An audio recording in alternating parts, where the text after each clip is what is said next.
बोलूं, class start करूं? Very good. सुनिए, जहां पे लास्ट क्लास मैंने छोड़ा था एग्जैक्टली वहीं से स्टार्ट करते हैं। Okay, so what I was saying कि अगर इंडिविजुअली मैं एफएम फिनांस मैनेजर के उस 4 काम को एक छोटा सा डिस्कशन करूं, आधा घंटा 1 घंटा का, procurement of funds, utilization of fund, maintenance of working capital और डिविडेंड डिस्ट्रीब्यूशन को अगर थोड़ा सा डिस्कशन करें, वैसे इनका detail discussion obviously respective chapters में होगा और सबके चैप्टर्स हैं, किसी किसी के तो 5 चैप्टर्स भी हैं, तो वो वहां तो हम लोग पढ़ेंगे। अभी एक बार थ्योरी राइटिंग के लिए अगर थोड़ा सा पढ़ा जाए जो चैप्टर 1 में मैंने लिख कर दिया है, तो if we talk about procurement of funds, तो यहां पे 3 चीजें इंपॉर्टेंट होती हैं। जब आप पैसा उठाते हो कहीं से तो 3 चीजें इंपॉर्टेंट होती हैं। एक तो पहले ये पता करना कि भाई पैसे कहां कहां से आ पाएंगे, what are the traditional sources of fund, जो मैं कल बोल रहा था आपको, इक्विटी से पैसा आता है, इक्विटी माने मालिक लोग से, आईपीओ तक की जाने की जरूरत नहीं है। आईपीओ तक जाना तो बड़ा बात हो गया, नहीं समझे, तब तक तो बहुत आगे निकल जाएगी आपकी कंपनी। इक्विटी माने मालिक लोग का पैसा।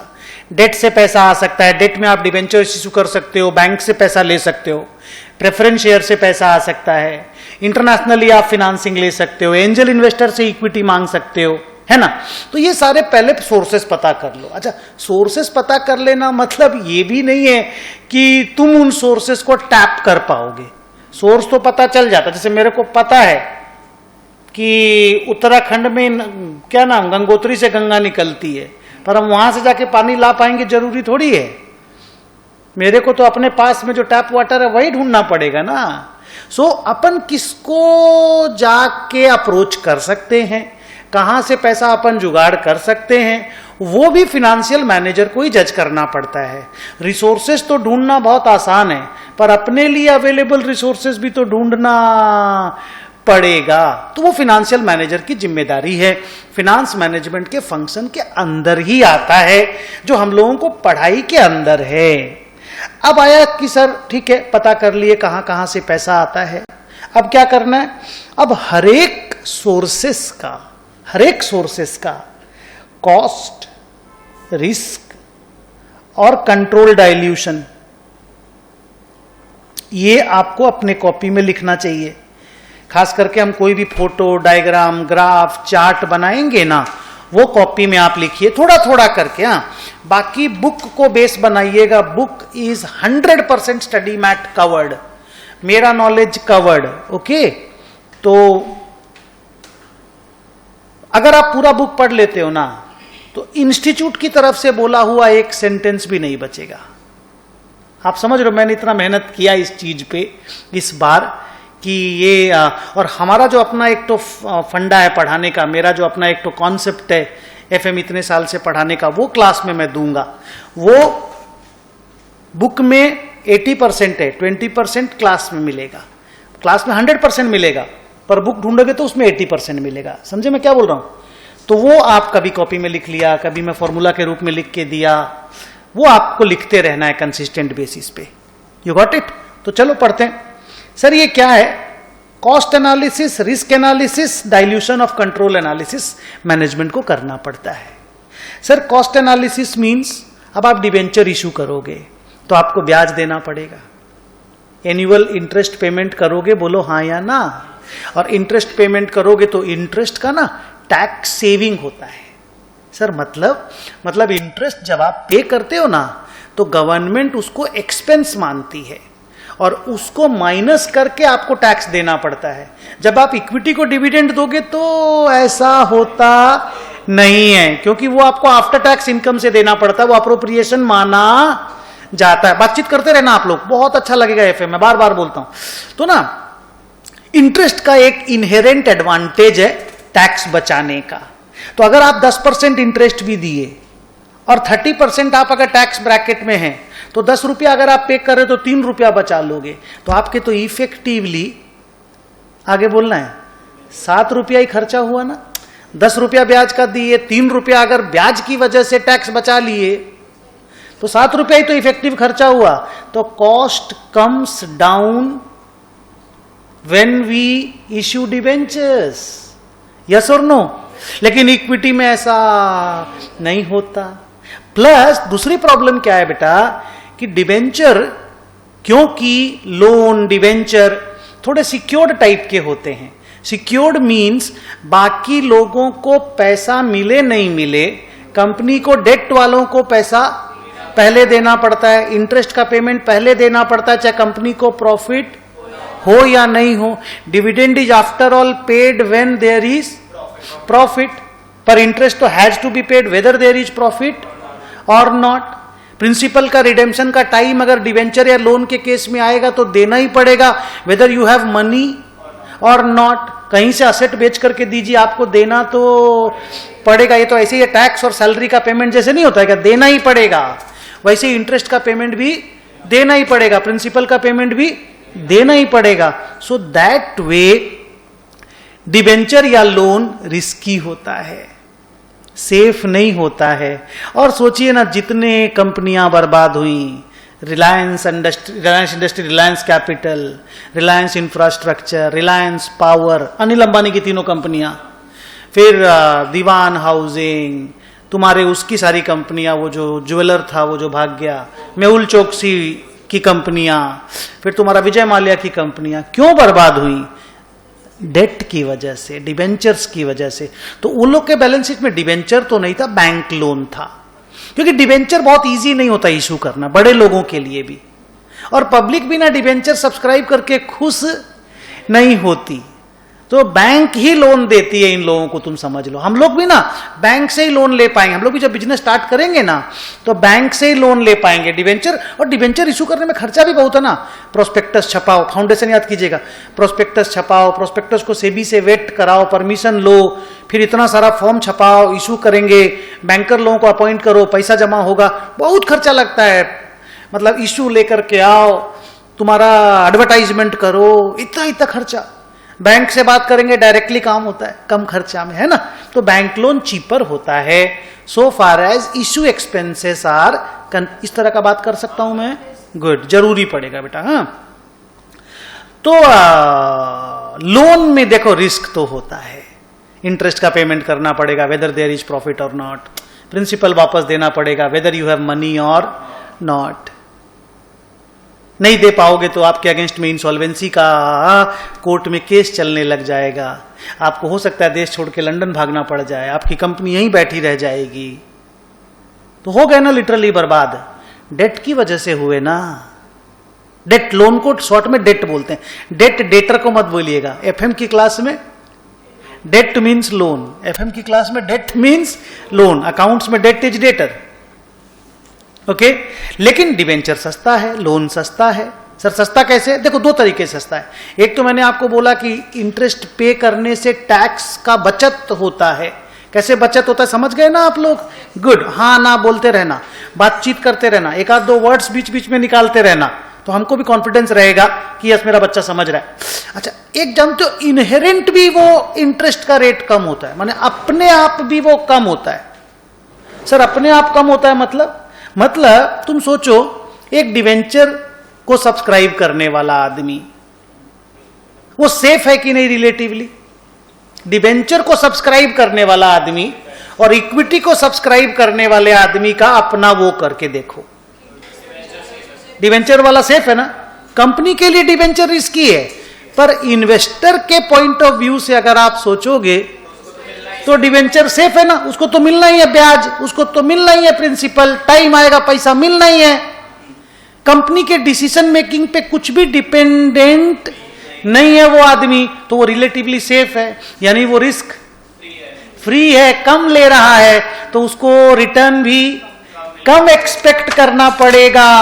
देख लो यहां पे, because he is taking less risk, तो risk premium will also be very less, तो his expectation will also be very less. तो इनहेरेंट भी ना rate of interest loans debentures के केसेस में कम होता है। लेकिन इक्विटी के केस में because you people are taking very high risk, तो आपका एक्सपेक्टेशन बहुत हाई होता है। तो दैट वे इक्विटी के केसेस में कॉस्ट आर वेरी, इक्विटी के केसेस में costs are very high, debentures के केसेस में कॉस्ट्स आर वेरी लो। एक मिनट, पूरा सेंटेंस कंप्लीट करूंगा फिर बोलना। लेकिन रिस्क के केस में अगर देखो कंपनी के पॉइंट ऑफ व्यू से, तो कंपनी अगर डिबेंचर इशू करती है तो कंपनी का risk are very high, interest भी देना पड़ेगा, प्रॉफिट हो या ना हो, प्रिंसिपल भी चुकाना पड़ेगा, पैसा हो या ना हो। पर इक्विटी के केस में डिविडेंड हम देंगे या नहीं देंगे हम डिसाइड करेंगे, प्रिंसिपल तो कभी चुकाना ही नहीं है, because equities are perpetual instruments. तो इक्विटी में पैसा तो कभी चुकाना ही नहीं है। So that way company is very very safe, company is very very safe. अब आया कंट्रोल डाइल्यूशन। डिवेंचर होल्डर को हमेशा आउटसाइडर माना जाता है, तो अगर आप डिवेंचर इशू करोगे तो आपका कंपनी का कंट्रोल डाइल्यूट नहीं होगा। डाइल्यूट माने कमजोर। आपका जो, आपकी कंपनी पे आपका जो कंट्रोल है, आप प्रोमोटर है मान लीजिए, वो डाइल्यूट नहीं होगा, कमजोर नहीं होगा, आपका परसेंटेज होल्डिंग नहीं गिरेगा अगर आप डिवेंचर इशू करते हैं तो। लेकिन जैसे आप इक्विटी इशू करेंगे तो आपका कंट्रोल, इवन आप एंजल इन्वेस्टर को ही कीजिए, मान लो मैं अपने आप को एंजल इन्वेस्टर मानता हूं, तुम अपने आप को प्रोमोटर मानना, say you are the founder of a startup and I am the angel investor, उस तरह से बात करेंगे। हाँ, तो मेरे को भी तुमको देख इक्विटी तो देना पड़ेगा, हम तो साइजेबल इक्विटी लेंगे। अभी वो सब देखते हो तुम लोग, वो क्या नाम, शार्क टैंक, वो बड़े लोग हैं, उन वो लोग 2-2, 5-5, 20-20 करोड़ रुपया लगा देंगे, हम 2-2, 5-5, 20-20 लाख रुपया लगाएंगे। ये वाला बात कर लो, उसके बाद पूछ सकते हो, मेरा सेंटेंस कंप्लीट हो जाए उसके बाद बोलना। सर तो ये सब बातें तो फिर है, समझे हम लोग, तो इन सब बातों को तो ध्यान रख के डिसाइड करना होगा कि हम डेट में जाएं या हम इक्विटी में जाएं, फिर प्रेफरेंस शेयर है, इंटरनेशनल फिनेंसिंग है, एंजल फंडिंग है। आपको सभी का ये सारा एंगल देख करके डिसाइड करना पड़ेगा कि आप कैसे, किससे, कितना लेना चाहते हो, क्योंकि आप जैसे जिससे जितना लेना चाहेंगे आप फिर उसी हिसाब से रेस करेंगे पैसा। और इन सब को रेस करने के पीछे भी जो आपका ऑब्जेक्टिव होगा, आपका गोल होगा, वो वेल्थ मैक्सिमाइजेशन ही होगा। तो आप ऐसा, ये कभी मत भूलना, ये जो ज्ञान है ये लगातार चलेगा। थैंक यू, आप ये वर्ड याद रख पाए कल का पढ़ाई से। तो गोल आपका वेल्थ मैक्सिमाइजेशन है। जो भी डिसीजन लो, करना आपको शेयर होल्डर का वेल्थ मैक्सिमाइज है। और वेल्थ का मतलब सिंपल मार्केट प्राइस, और मार्केट प्राइस दो चीज का फंक्शन है, अर्निंग और डिजायर्ड रेट ऑफ रिटर्न। नहीं समझे? और उससे मार्केट प्राइस पर शेयर निकलेगा। पूरी कंपनी का मार्केट प्राइस कैसे निकलेगा? एक शेयर का प्राइस को नंबर ऑफ शेयर से मल्टीप्लाई कर दो। जैसे एक शेयर का मार्केट प्राइस मान लो 400 रुपया है, 1 लाख शेयर है, तो 4 करोड़ रुपया वैल्यू ऑफ इक्विटी हो गया ना। अगर आपकी कंपनी में डेट भी है 2 करोड़ का, तो आपकी पूरी कंपनी का वैल्यू 6 करोड़ हो गया। भाई 4 करोड़ रुपया का इक्विटी होल्डर पैसा मांगेगा, 2 करोड़ रुपया का डेट होल्डर पैसा मांगेगा। तो अगर मैं आपकी कंपनी को खरीदना चाहूंगा तो मैं आपको 6 करोड़ रुपया दे दूंगा, 2 करोड़ रुपया तुम अपना डेट को दे दो, 4 करोड़ तुम रख लो, तुम बिजनेस के प्रमोटर हो। तो वो जो 6 करोड़ है वो तुम्हारी total value of the company है। उसमें डेट का 2 करोड़ है और इक्विटी का 4 करोड़ है। सो कभी कोई बोले ना what is the meaning of the word value of the company, तो आप बोलना value of the company is value of debt plus value of equity. Value of equity market price से डिसाइडेड होती है, पर value of debt balance sheet से decide होता है, क्योंकि जो बैलेंस शीट में डेट होता है उतना ही चुकाना पड़ता है आपको। कोई मार्केट प्राइस डेट का, अब लोन है, लोन का क्या मार्केट प्राइस होगा? डिवेंचर हो तो फिर भी मार्केट प्राइस होगा, पर लोन का कहां का मार्केट प्राइस बताओ? लोन में तो जितना लोन है वही चुकाना पड़ेगा। और डेट में भी ना मार्केट प्राइस बहुत ज्यादा ऊपर नीचे होता नहीं है। आगे चलूं? नाउ ये सारा चीज को ध्यान में रखते हुए प्रोक्योरमेंट ऑफ फंड्स का डिस्कशन होता है। जानते हो अल्टीमेटली कहां पे जाके सेटल करना पड़ता है? कॉम्बो में। सर कॉम्बो मीन्स थोड़ा सा डेट, थोड़ा सा डेट, थोड़ा सा इक्विटी, थोड़ा सा प्रेफरेंस, थोड़ा सा इंटरनेशनल फिनेंसिंग। नहीं समझे? मिला लो। तो सर कॉकटेल कैसा होना चाहिए? ऐसा होना चाहिए जिससे शेयर होल्डर का वेल्थ मैक्सिमाइज हो। ओ सर ऑब्जेक्टिव वही है, जाना सबको ऊपर है मरने के बाद, बीच में क्या क्या काम करना है वो देख लो। So what I am saying is goal is always wealth maximization, decision is always cocktail. कौन सा कॉकटेल तुमको वेल्थ मैक्सिमाइज कराएगा? That is the study. तो सर वो स्टडी हम कब करेंगे? वो स्टडी रिलेटिव चैप्टर में करेंगे, जिन चैप्टर्स का नाम है cost of capital, capital structure theory and leverage. इसी बुक में है, पहली वाली बुक में है। ड्रॉप करूं इस बात को? Now that boy wants to ask something, if you have any question you can also ask. मैं देखता नहीं हूं, मैं देखता नहीं हूं, लेकिन मैंने सुना है कि हाँ ऐसा एक प्रोग्राम चलता है। लोग क्या करते हैं कि इक्विटी ले लिए थोड़ा और थोड़ा लोन के रूप में पैसा देते। बोले तो कल अगर आपसे बात हुई थी, कल की क्लास में मैं बोला कि एंजल इन्वेस्टर लोग इक्विटी और डेट का कॉम्बिनेशन में पैसा देता है। फिर मैं ये भी बोला कि डेट में 3-4 साल ब्याज नहीं भी ले सकता, ले भी सकता है, नहीं भी ले सकता। बोलेगा ठीक है, पर बाद में फिर वो कंपेंसेशन लेगा। अभी मत दो, 5-5% करके जो देना है 8-8% करके मत दो, पर अगले 4 साल फिर 16-16% करके दे देना। तो वो होता है, कॉम्बो फाइनेंसिंग होती है। बोलो। और मैंने मेरी बुक में भी तो लिख के दिया होगा, बुक में भी अगर आपने पढ़ा होगा तो इस तरह की बातें उसमें लिखी हुई मिलेगी। बुक का 10 पेज पढ़ने बोले हैं, अगर पढ़ लिए तो बहुत बढ़िया, नहीं पढ़े तो कल, आज का, अब तो अगला वीक क्लास तो ट्यूसडे को है, बीच में टाइम मिलेगा, पढ़ना। बहुत बढ़िया पढ़ाई है, मैं क्या तो बोलूं। हाँ तुम बोल बेटा।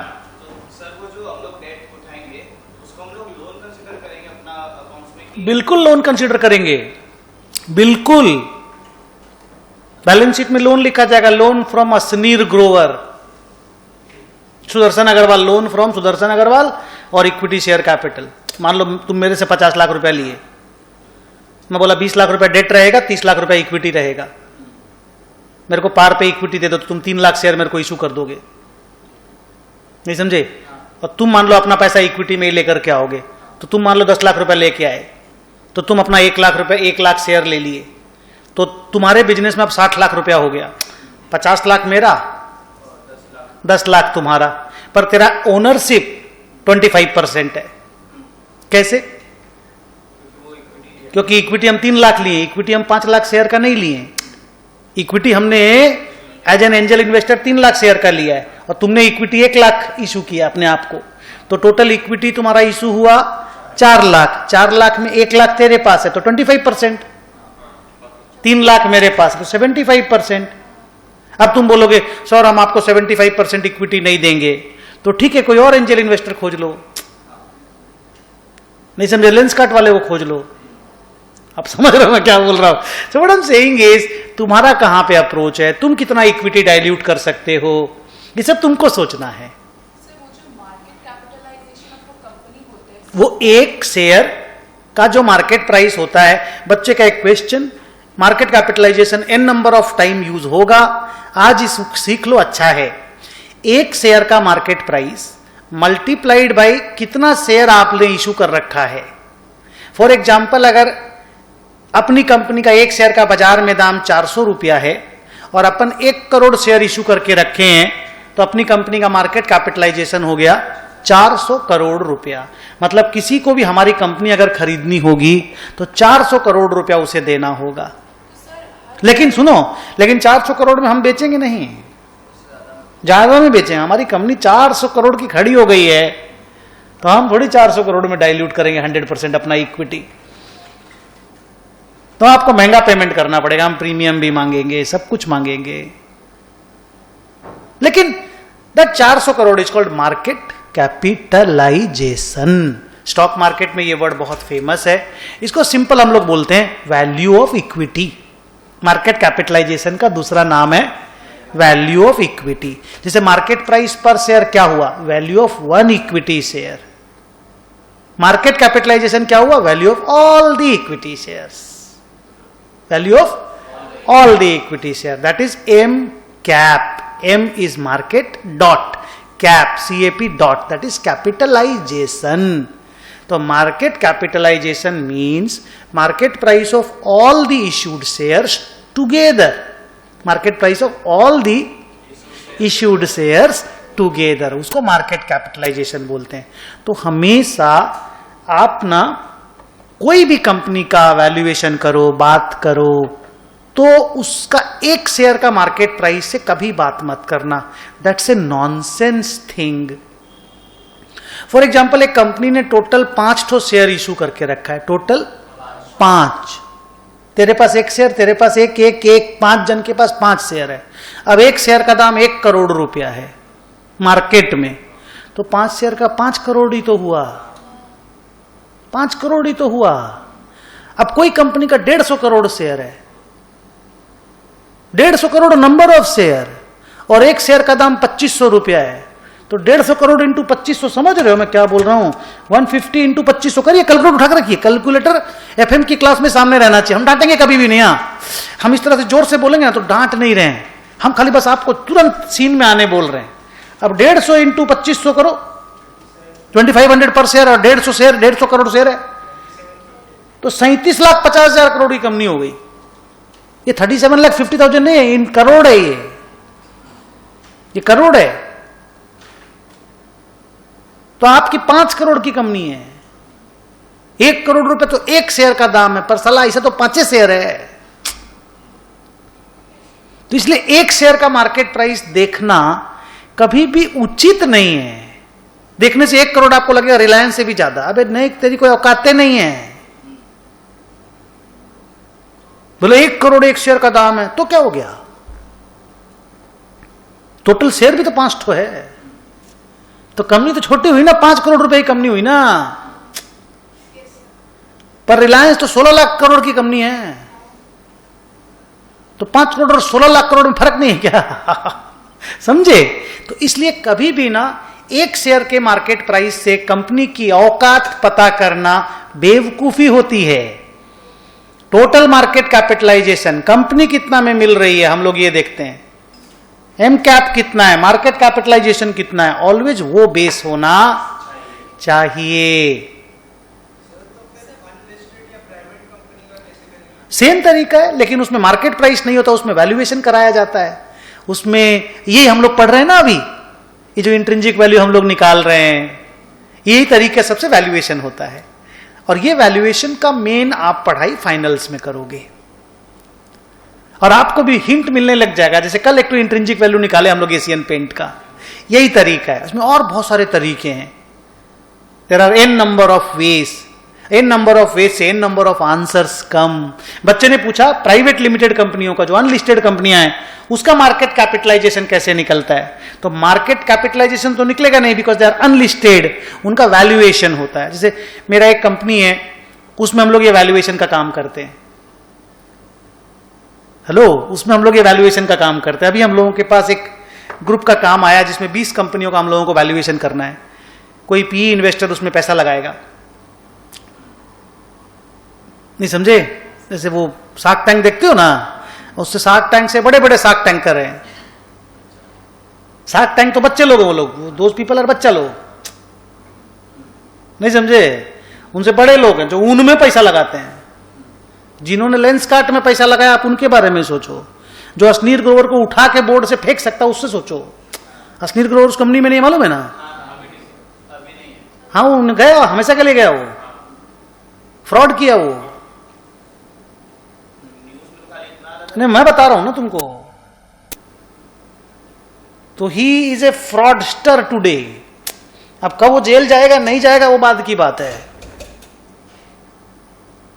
तो टाइगर कैपिटल बोल के बड़ी कंपनी है, सिकोया बोल के बड़ी कंपनी है, तुम्हारा सिंगापुर का एक वो सॉवरेन फंड है, मैं नाम भूल गया, वो लोग बड़े लोग हैं। सबसे बड़ा तो तुम्हारा सॉफ्ट बैंक है, जापान वाला, वो सब में पैसा लगा रखा है। तुम्हारा इंडिया की जितनी बड़ी बड़ी यूनिकॉर्न्स है ना, सॉफ्ट बैंक सब में पैसा लगा रखा है। सो उनके सामने जब अपना आप लेकर के जाओगे, अपने आप को पिच करोगे, तो सब कुछ सोचना पड़ेगा आपको कि क्या वैल्यूएशन है आपका, क्या सेल बना रहे हो आप, क्या प्रॉफिट अर्न कर रहे हो, क्या आइडिया है, आइडिया स्केलेबल है कि नहीं, बड़ा कर सकते हैं कि नहीं, मास तक जा सकते हैं कि नहीं, मार्स नहीं मास तक जा सकते हैं कि नहीं। क्योंकि अगर उनकी दुनिया में स्केलेबिलिटी नहीं है ना, तो वो लोग 1 रुपया भी आपको नहीं देंगे। ग्रोथ उनको चाहिए ही चाहिए, and they pay anything for growth, I tell you. और एंजल में तो कुछ भी दे देंगे वो लोग, बिकॉज 2-5 करोड़ रुपए में क्या आने जानी उनको, बाई चांस क्लिक करके तो साला 20,000 करोड़ बन जाएगा। तो वो इस तरह से गेम खेलते हैं। मैं कल आपको बोल रहा था ना कि हाँ 10 में पैसा लगाओ 9 में डूब जाए, कोई दिक्कत नहीं है, एक काम कर जाए बस। हम लोग का फंडा ही ऐसे काम करता है। तो हम लोग कैसे होगा, स्नीर ग्रोवर से 10 टाइम्स नीचे।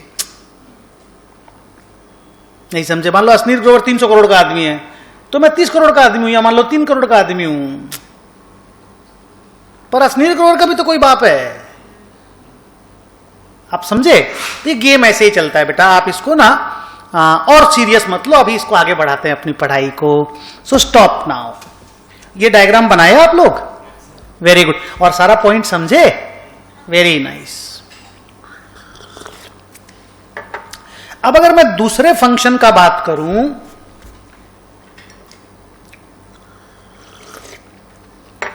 जिसका नाम है, बोलूं, जिसका नाम है यूटिलाइजेशन ऑफ फंड,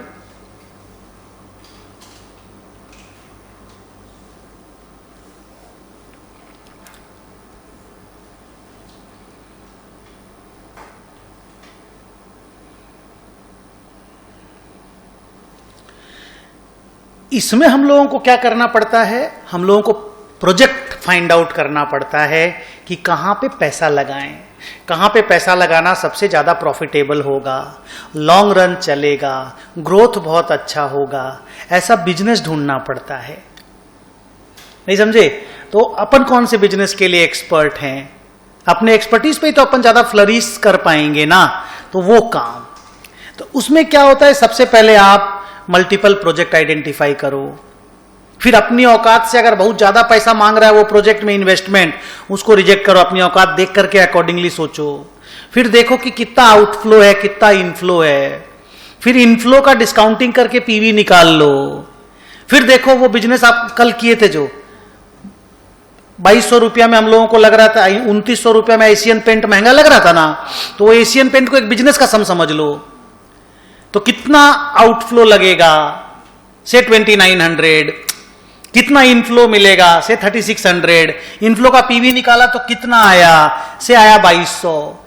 तो ये बिजनेस 2200 में मिलना चाहिए, पर ये बिजनेस साला 2900 में मिल रहा है, तो हम इस बिजनेस में पैसा नहीं लगाएंगे। So we call it NPV analysis. क्या बोलते हैं? NPV, net present value analysis. जैसे आप इस एग्जांपल को देखो, मैं इसका एनपीवी निकाल के देता हूं। ये देखो, देख रहे हो ये क्या है? प्रेजेंट वैल्यू ऑफ इनफ्लोज है, प्रेजेंट वैल्यू ऑफ इनफ्लोज है, उसी को इंट्रिंसिक वैल्यू बोले थे ना। तो आप इसको अभी प्रेजेंट वैल्यू ऑफ इनफ्लो बोलिए, है कि नहीं है बताओ। और आज के दिन ये बिजनेस कितने में मिल रहा है? 2912। ये हो गया outflow. If you will buy it today, this is your outflow, this minus this is NPV. तो this NPV is coming -800, round off में बोल रहा हूं, -800। तो एनपीवी कम से कम पॉजिटिव या जीरो चाहिए बिजनेस में पैसा लगाने के लिए। तो ये सब एनालिसिस हम लोग पढ़ेंगे कहां? In the chapter of capital budgeting. और ये सारा चीज कहां पढ़ेंगे? 1 मिनट रुको, ये सारा चीज कहां पढ़ेंगे? 3 चैप्टर में, जो इसी बुक में है, cost of capital, capital structure और लीवरेज। और ये सारा चीज पढ़ेंगे capital budgeting, risk analysis in capital budgeting. तो इसमें मेन काम होता है identification of the project,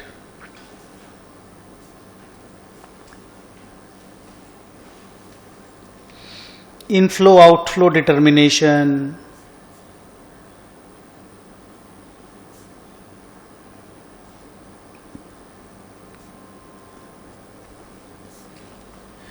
determination of desired rate of return,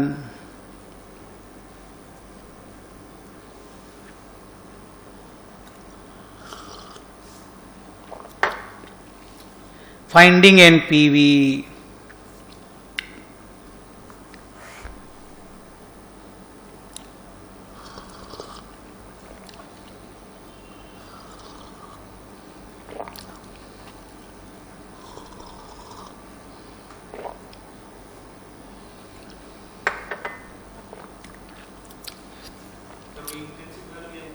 नहीं, intrinsic value is present value of inflow, उससे आउटफ्लो को माइनस करोगे तो एनपीवी आएगा। NPV is present value of inflow minus outflow,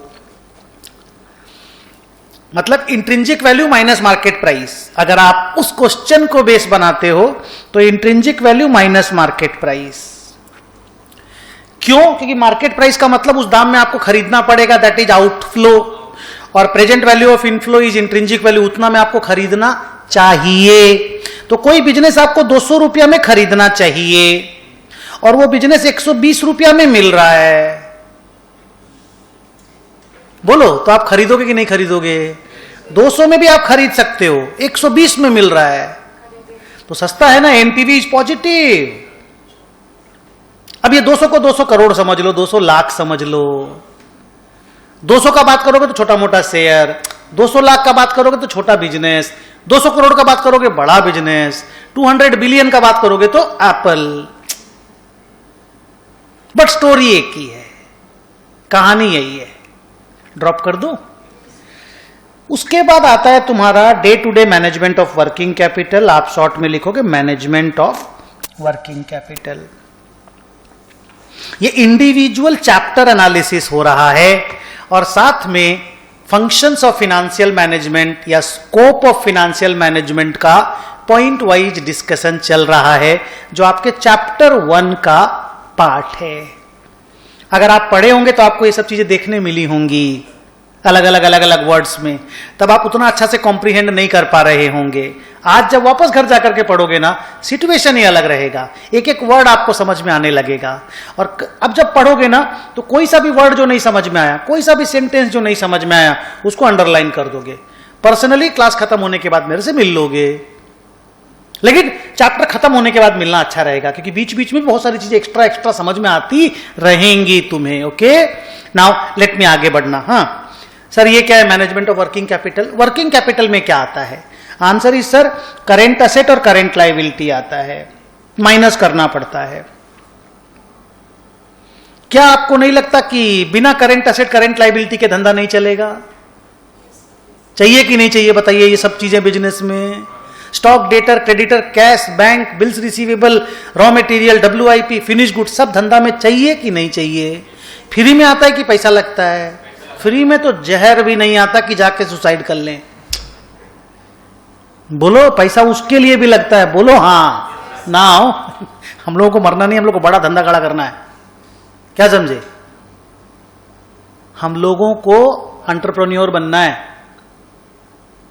खाली सीए पास करके कहीं जाके नौकरी नहीं करना है। अपन को 20 लोगों को नौकरी देना है, क्या समझे? तो लगातार सोचते रहना है, कोई स्टार्टअप का आइडिया है, कुछ लगे कर सकते हैं, think about that, keep on thinking. मैं ये नहीं बोलता आज ही 5 साल नौकरी करके स्टार्टअप के बारे में सोचो, 10 साल नौकरी करके स्टार्टअप के बारे में सोचो, अपने आप को स्टेबिलाईज करके स्टार्टअप के बारे में सोचो, पर सोचो, नहीं समझे? क्योंकि एंटरप्रेन्योर बनने में जो मजा है, जॉब करने में वो मजा नहीं है। जॉब में सेफ्टी है, सिक्योरिटी है, एंटरप्रेन्योरशिप में थ्रिल है, ग्रोथ है। लेकिन जॉब भी अगर सुंदर पिचाई और इंदिरा नूई जैसा हो तो अलग ही कहानी हो गया ना फिर तो। नाउ आगे चलते हैं। सर करेंट असेट्स में क्या है? स्टॉक आता है 3 तरह का, डेटर्स आता है, कैश एंड बैंक आता है। करेंट लायबिलिटी में क्या आता है? क्रेडिटर्स आता है, आउटस्टैंडिंग एक्सपेंसेस आते हैं। इनकी प्रॉब्लम क्या है मालूम?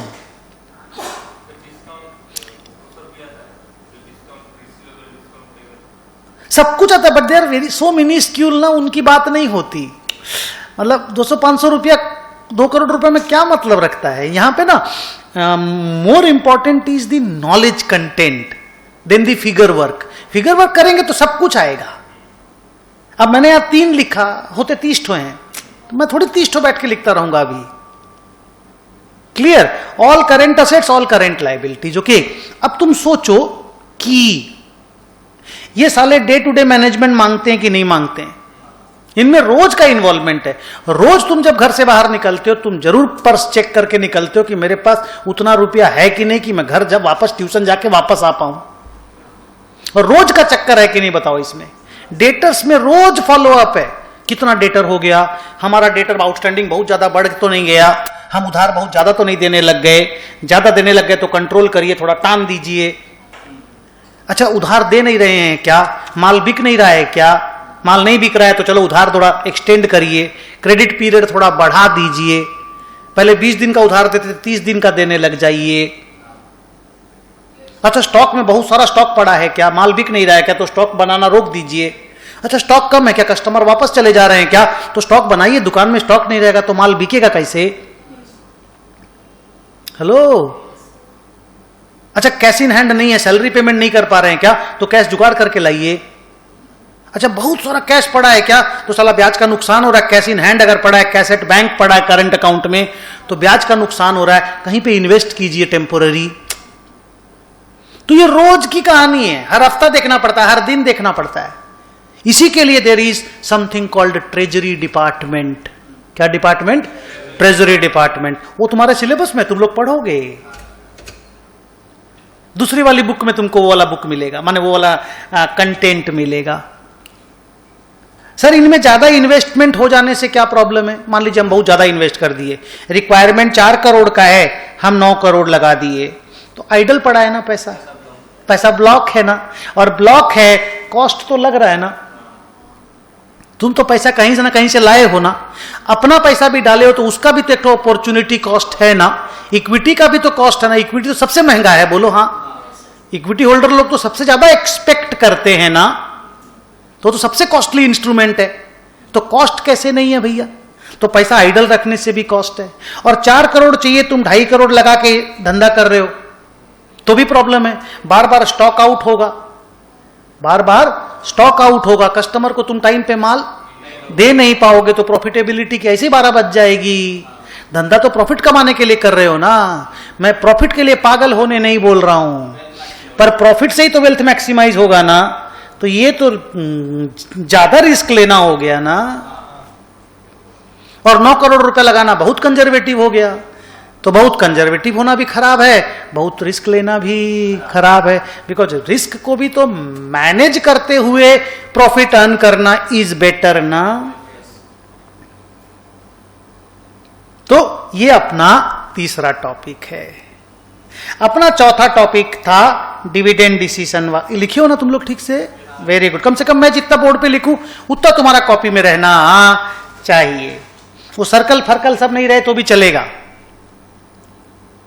ओके,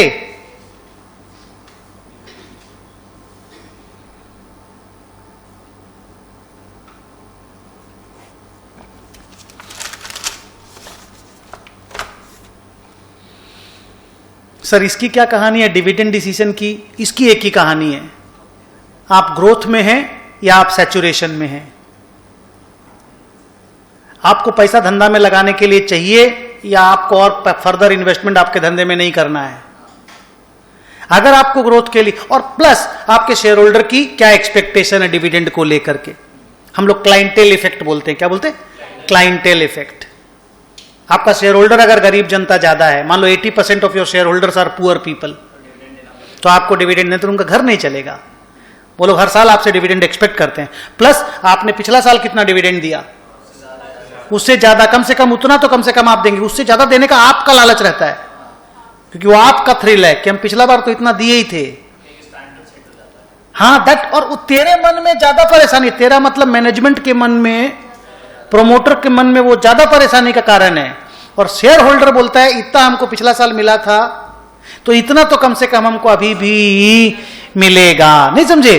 तो उन सारी चीजों, और कभी भी आप शेयर होल्डर को डिससेटिस्फाइड करोगे तो वो आपके लिए बुरा, क्योंकि आपका काम ही है वेल्थ मैक्सिमाइज करना, उनको हैप्पी रखना। If you keep your share holders unhappy, nobody will come to your rescue in future. Yes or no? So dividend decision में whether you are a growth company or you are a matured company, ये सबसे important होता है। Growth companies pays less dividend, matured companies pay more dividend. फिर आपको dividend pay करने के लिए आपको कैश अवेलेबिलिटी भी देखना पड़ता है। भाई प्रॉफिट तो कमा लिए पर लिक्विडिटी नहीं है, मान लो अभी कहीं और पैसा लगा हुआ, वहां से अभी ला नहीं सकते, तो डिविडेंड अभी तुरंत दे नहीं पाएंगे, तो कैश अवेलेबिलिटी भी देखना पड़ता है। फिर टैक्सेशन का स्ट्रक्चर भी देखना पड़ता है कि हम अगर डिविडेंड देंगे तो कहीं डिविडेंड पे तो टैक्स नहीं है, क्योंकि 2 साल पहले तक डिविडेंड पे टैक्स लगता था, कॉर्पोरेट डिविडेंड टैक्स। 2020 मार्च से वो खत्म हो गया। सर वो कैसा टैक्स होता था? वो ऐसा होता था कि कंपनी अगर शेयर होल्डर को 2 करोड़ रुपया डिविडेंड देगी, 200 करोड़ बोलते हैं एक बार, अच्छा 100 करोड़ बोलते हैं, कंपनी अगर शेयर होल्डर को 100 करोड़ डिविडेंड देगी ना, तो कंपनी को, सरकार को 20 करोड़ रुपया टैक्स देना पड़ेगा। प्रॉफिट का टैक्स अलग हो गया, प्रॉफिट जो कमाए उस पे टैक्स दिए, वो वन टैक्स, इनकम टैक्स। ये उस इनकम से जो डिविडेंड दिए ना, उस पे फिर से टैक्स देना है, तो उसको डबल टैक्सेशन बोलते थे हम लोग। क्या बोलते थे? Double taxation. अभी निर्मला सीतारामन ने उसको खत्म किया, उसका नाम था corporate dividend tax, CDT। CDT क्या नाम था? Corporate dividend tax. उसको दूसरे लोग जानते थे डिविडेंड डिस्ट्रीब्यूशन टैक्स, DDT। वो 20.555% था इफेक्टिवली, 20.555%। 100 करोड़ रुपया रिलायंस अगर अपने शेयर होल्डर को डिविडेंड देगा तो रिलायंस को ही 20 करोड़ रुपया सरकार को देना पड़ेगा, माने रिलायंस के पॉकेट से 120 करोड़ रुपया पे आउट होगा। लेकिन आज के दिन ऐसा नहीं है। आज कॉर्पोरेट डिविडेंड टैक्स जिंदा नहीं है, पर आपको मालूम जरूर रहना चाहिए, बिकॉज बाई चांस क्वेश्चन तो पूछ ही सकता है। बिकॉज क्वेश्चन में वो ये ध्यान नहीं देगा कि आप CDT आप आज एप्लीकेबल है कि नहीं, आपको FM इनकम टैक्स में क्वेश्चन नहीं देगा, FM में तो दे ही सकता है। इनकम टैक्स कंटेम्पररी पूछेगा, FM कोई कंटेम्पररी पूछे ये जरूरी नहीं है। बट यस, इन सारी चीजों को देखना पड़ता है, आपके शेयर होल्डर लोग किस स्केल में हैं, सब कुछ देखना पड़ता है। So all these factors are considered, और जो अगेन ये जो आप डिसीजन लेंगे, ऑब्जेक्टिव आपका वही होगा, मैक्सिमाइजेशन ऑफ वेल्थ, है ना। तो चारों फंक्शन, इसके अलावा और बहुत सारे फंक्शन आजकल ऐड हो गए हैं, ठीक है, वो सारे CA फाइनल्स में हैं। ये आपके क्योंकि इंटर के सिलेबस में है, तो इसी हिसाब से आपका बुक को बनाया गया है। क्लियर?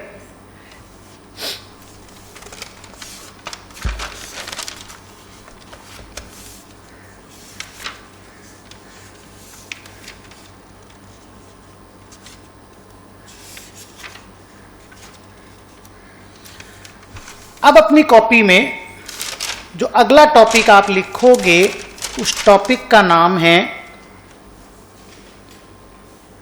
चैप्टर नहीं, स्कोप एंड ऑब्जेक्टिव के अंदर ही एक और पॉइंट है।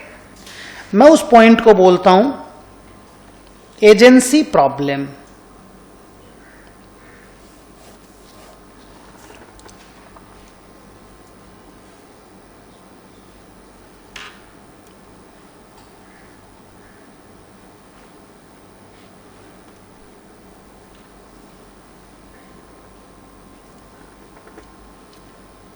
रेडी? ये क्योंकि कल की क्लास में मैंने आपको बोला था कि पूरा फिनेंशियल मैनेजमेंट कंपनी को ध्यान में रखते हुए पढ़ना है। ऐसा नहीं कि प्रोप्राइटर फिनेंशियल मैनेजमेंट करता नहीं है, पर आपकी पढ़ाई में it's all about corporate financial management. ठीक है, अब कंपनी में आप अच्छे से जानते हो कि शेयर होल्डर है जिनको ओनर बोलते हैं, हम लोग बोलते हैं ना, और कंपनी में मैनेजमेंट है जिनको बोर्ड ऑफ डायरेक्टर्स बोलते हैं, हम लोग बोलते हैं कि नहीं, बताओ। अब ये लोग कौन है? क्या किया इन लोगों ने कंपनी के लिए? पैसा लगाया, कंपनी का आइडिया फ्रेम किया, इन लोगों ने रिस्क लिया, है कि नहीं? ये लोग कौन है? ये लोग शेयर होल्डर के द्वारा अपॉइंट किए हुए प्रोफेशनल लोग हैं जिनको धंधा मैनेज करना आता है। वैसे आज के दिन अगर आप इंडिया में देखोगे ना, तो ट्रू सेंस में, आई रिपीट, ट्रू सेंस में सेपरेशन नहीं है between these two, but 30-35% separation भी है। सर कैसे आप बोल रहे हैं? मुकेश अंबानी RIL में बहुत बड़ा शेयर होल्डर है और मुकेश अंबानी ही रिलायंस के बोर्ड ऑफ डायरेक्टर में भी मेन आदमी है। उसकी पूरी फैमिली के बच्चे सब लोग शेयर होल्डर भी हैं और बोर्ड ऑफ डायरेक्टर्स में भी हैं। अब कई बार ये लड़ाई होती है, ये अभी FM का बात नहीं कर रहा हूं, दूसरा बात कर रहा हूं। कई बार ये झमेला होता है, पूरा इंडिपेंडेंट क्यों नहीं छोड़ देते, सारे प्रोफेशनल लोगों को हायर क्यों नहीं कर लेते? हमको नहीं करना, हम अपना धंधा मैनेज करना जानते हैं। सारे बाहर वालों को दे दें अपना धंधा, पागल हैं क्या हम? कंट्रोल में कुछ नहीं रहेगा फिर तो। नहीं, हम लोग कर लेंगे अपना काम, फिर हमको जहां जहां जरूरत पड़ेगा हम प्रोफेशनल का सर्विस हायर कर लेंगे ना यार। लेकिन आज जब आप पढ़ोगे ना, तो आप ऐसे ही पढ़ना कि ये दोनों एकदम अलग अलग हैं, दोनों का इंटरेस्ट भी अलग अलग है। इनको सैलरी पेमेंट होता है, ये डिविडेंड लेते हैं। फिर से, इनको सैलरी पेमेंट होता है, ये डिविडेंड लेते हैं। इस तरह से आपको सोचना पड़ेगा। अब तुम बोलोगे सर एजेंसी प्रॉब्लम का मतलब क्या हुआ? एजेंसी क्या हुआ? एजेंसी का मतलब हुआ कोई एक बंदा प्रिंसिपल है और कोई एक बंदा एजेंट है। कोई एक बंदा प्रिंसिपल है और कोई एक बंदा एजेंट है। अपने डिस्कशन में, अच्छा, when there are these two people then only there can be an agency, yes or no? तो agency means two people are present in one situation या in one place. One is working as principal, other is working as agent. तो company में who is principal, who is agent? Share holders are principals and board of directors are agents. अब इनके अंदर problem क्या है कि conflict of interest होना बहुत लाजमी है। और वो जो कॉन्फ्लिक्ट ऑफ इंटरेस्ट होता है ना, उसी को बोला जाता है एजेंसी प्रॉब्लम। इन दोनों के बीच में जो कॉन्फ्लिक्ट ऑफ इंटरेस्ट है, that is the agency problem. तो सर कैसे एजेंसी प्रॉब्लम को सॉल्व किया जाए? एजेंसी प्रॉब्लम को सॉल्व करने में क्या क्या खर्चा लगता है और किस तरह के कॉन्फ्लिक्ट ऑफ इंटरेस्ट होते हैं, वो भी बताइए। तो द आइडिया कम्स कि लिख, हाँ बना लो, मैं वेट करता हूं, कोई बात नहीं।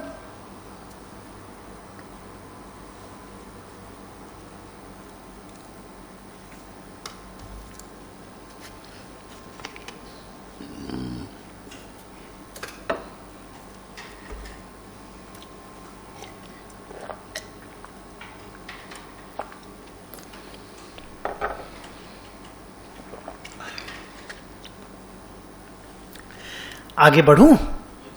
Are you ready? Good. Sir conflict of interest के बारे में पहले बताइए, किस तरह से कॉन्फ्लिक्ट ऑफ इंटरेस्ट हो सकता है? देखो ऐसे, इन लोगों को सैलरी मिलता है, परक्विजिट्स मिलता है, तो ये लोग कंपनी जाए भाड़ में, मेरी सैलरी बढ़ती रहे, मेरा परक्विजिट बढ़ता रहे, मेरा फॉरेन ट्रैवल का फंडिंग होता रहे, मेरे घर में शादी हो तो उसका भी बिल साला कंपनी पेमेंट कर दे, ये लोग का वो लगा हुआ रहेगा किसी तरह से वो जगह। अगर ये लोग इंटीग्रल लोग नहीं होंगे तो ये वाले चक्कर हमेशा रहेगा। अभी अश्नीर ग्रोवर के साथ क्या हुआ आप देखिए, सेम ही तो चीज हुआ ना। एलिगेशन है, मेरे पास प्रूफ नहीं है, लेकिन वो सारा पर्सनल एक्सपेंसेस जो है कंपनी के माथे पे डेबिट किया है। आपके पास इतना पैसा, आप अपना पर्सनल एक्सपेंस खुद मीट करिए ना। एंड आज के दिन वो विलन बन गया, almost he is a villain, he is not know more a hero. You got it? तो अब कंपनी को तो, शेयर होल्डर को तो नुकसान हुआ ना, तो शेयर होल्डर ने लात मार के बाहर निकाल दिया ना एक मैनेजमेंट को।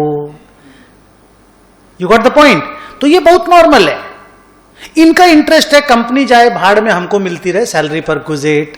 इनका इंटरेस्ट है कंपनी ग्रोथ नहीं होगा, हमारा वैल्यू मैक्सिमाइज नहीं होगा, तो कैसे चलेगा? तो इन लोगों को, हाथ का मूवमेंट देखते रहना, बोर्ड ऑफ डायरेक्टर और मैनेजमेंट लोगों को शेयर होल्डर के बेस्ट इंटरेस्ट में काम करना है, अपने बेस्ट इंटरेस्ट में नहीं।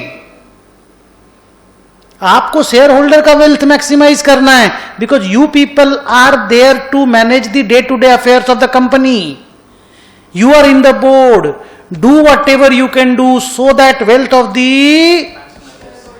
Of the share holder is maximize. These people are owners, इनके पास शेयर हैं, इनका वेल्थ मैक्सिमाइज करना है, इनका गोल वेल्थ मैक्सिमाइजेशन है, इनका गोल, इनका इंटरेस्ट सैलरी है। कॉन्फ्लिक्ट ऑफ इंटरेस्ट तो बनता है ना। इस प्रॉब्लम को एजेंसी प्रॉब्लम कहते हैं। इसमें क्या है कि इनके ऊपर कांस्टेंट मॉनिटरिंग रखिए, खर्चा लगता है, इनके साथ बॉन्डिंग एस्टेब्लिश कीजिए। ये लोग जब कंपनी को अपना समझने लगेंगे तो कंपनी की बेहतरी के लिए काम करेंगे। ये लोग अपने आप को एलियन समझेंगे अगर, तो ये लोग कंपनी के लिए काम नहीं करेंगे। प्लस देखो, शेयर होल्डर ने तो पैसा लगाया तो वो तो रिस्क भी लेता है। इनको डर लगता है कि हाथ देखो, हाथ मेरा चेहरा बाद में। इनको डर लगता है कि यार रिस्की काम में पैसा अगर लगवाएंगे मैनेजमेंट शेयर होल्डर लोगों का तो पैसा डूब भी सकता है, तो ये लोग रिस्क लेना नहीं चाहेंगे। उससे की वजह से शेयर होल्डर लोगों को अपॉर्चुनिटी लॉस होता है। नहीं समझे? ये लोग सेफ खेलना चाहेगा ना कि समा मेरे को सैलरी मिलती रहे, सब शांति से चलता रहे, तभी तो सैलरी होल्डर है ना। तो अब ये सब खर्चा भी है, एजेंसी कॉस्ट बोलते हैं इनको। तो इन सब का अलाइनमेंट कैसे हो, ये प्रॉब्लम सॉल्व कैसे हो? तो कहते हैं कि दोनों के इंटरेस्ट को अगर अलाइन कर दिया जाए, दोनों के इंटरेस्ट को अगर अलाइन कर दिया जाए, सेम वेवलेंथ पे ले आया जाए, तो agency problem can be sorted to some extent. इसी के लिए क्या होता है कि मैनेजमेंट को कमीशन दिया जाता है प्रॉफिट पे।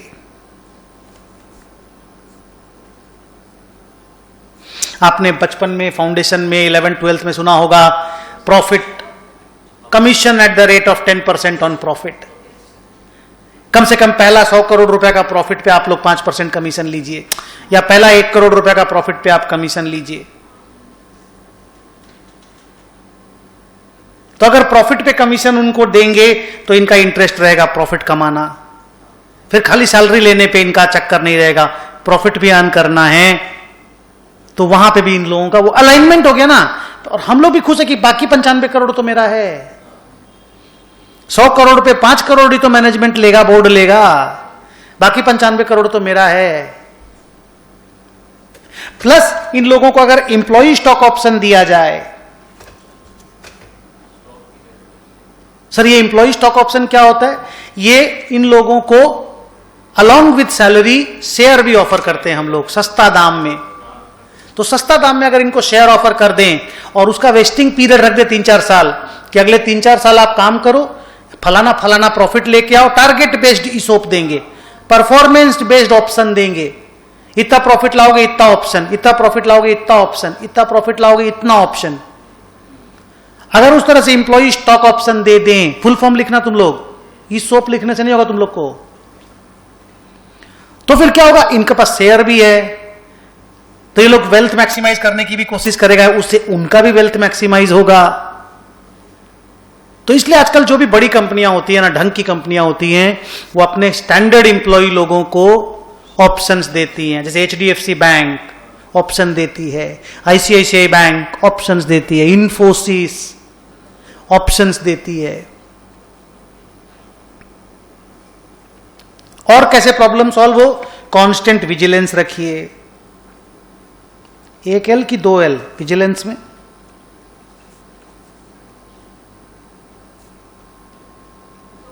दो ठो L होता है ना, देखने से लग रहा है कि 1 ठो L और होगा, हल्का हल्का लग रहा है विजिलेंस, देखो तो ठीक है, चेक करो गूगल में।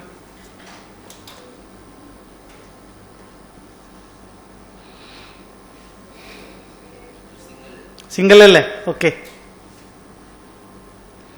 तो इनको कांस्टेंट मॉनिटरिंग पे रखिए, ऑडिट कराते रहिए, इंटरनल ऑडिट रखिए, एक्सटर्नल ऑडिट रखिए, इनको विजिलेंस पे रखिए। इस तरीके से दोनों का इंटरेस्ट अलाइन हो जाएगा और agency problem can be sorted out. Are we okay? So with these many discussions, my chapter of scope and objective of management, क्या नाम, financial management is over. अब हम लोग बात करेंगे कि मेरी बुक में क्या क्या लिखा हुआ है। हाँ, हम क्वेश्चन का जवाब दे रहे हैं। ये मेरी तरफ से मैंने अपनी बात कर ली। Profit maximization versus wealth maximization का चैप्टर का बात मैं कल कर लिया था। हेलो, और किसी भी चीज का अगर आपको इंट्रिंसिक वैल्यू निकालना है तो नहीं, इंट्रिंसिक वैल्यू फॉर्मूला से एक चीज निकलता है, इंट्रिंसिक वैल्यू कैसे निकालते हैं ये देखिए इस कॉन्सेप्ट को और बताइए। आप पलटिए मत, आप अपना कॉपी आप यहां देखिए, ये इंट्रिंसिक वैल्यू था, उसके लिए हमको क्या करना पड़ा था, present value of future inflows. Intrinsic value is the present value of future inflows, और प्रेजेंट वैल्यू ही फेयर वैल्यू कहलाता है, इंट्रिंसिक वैल्यू कहलाता है। तो सर ये क्यों इंपॉर्टेंट है, प्रेजेंट वैल्यू निकालना क्यों इंपॉर्टेंट है, आप बताइए। इसी से तो पता चलता है कि वो चीज महंगा मिल रहा है या सस्ता, वो खरीदना चाहिए या खरीदना नहीं चाहिए, इस धंधा में पैसा लगाना चाहिए या लगाना नहीं चाहिए। तो present value is the king ना मुन्ना, किंग है, मतलब सब कुछ है प्रेजेंट वैल्यू। प्रेजेंट वैल्यू का डिटर्मिनेशन ही फिनेंशियल मैनेजमेंट है, अगर मैं बोलूं तो ऑनेस्टली।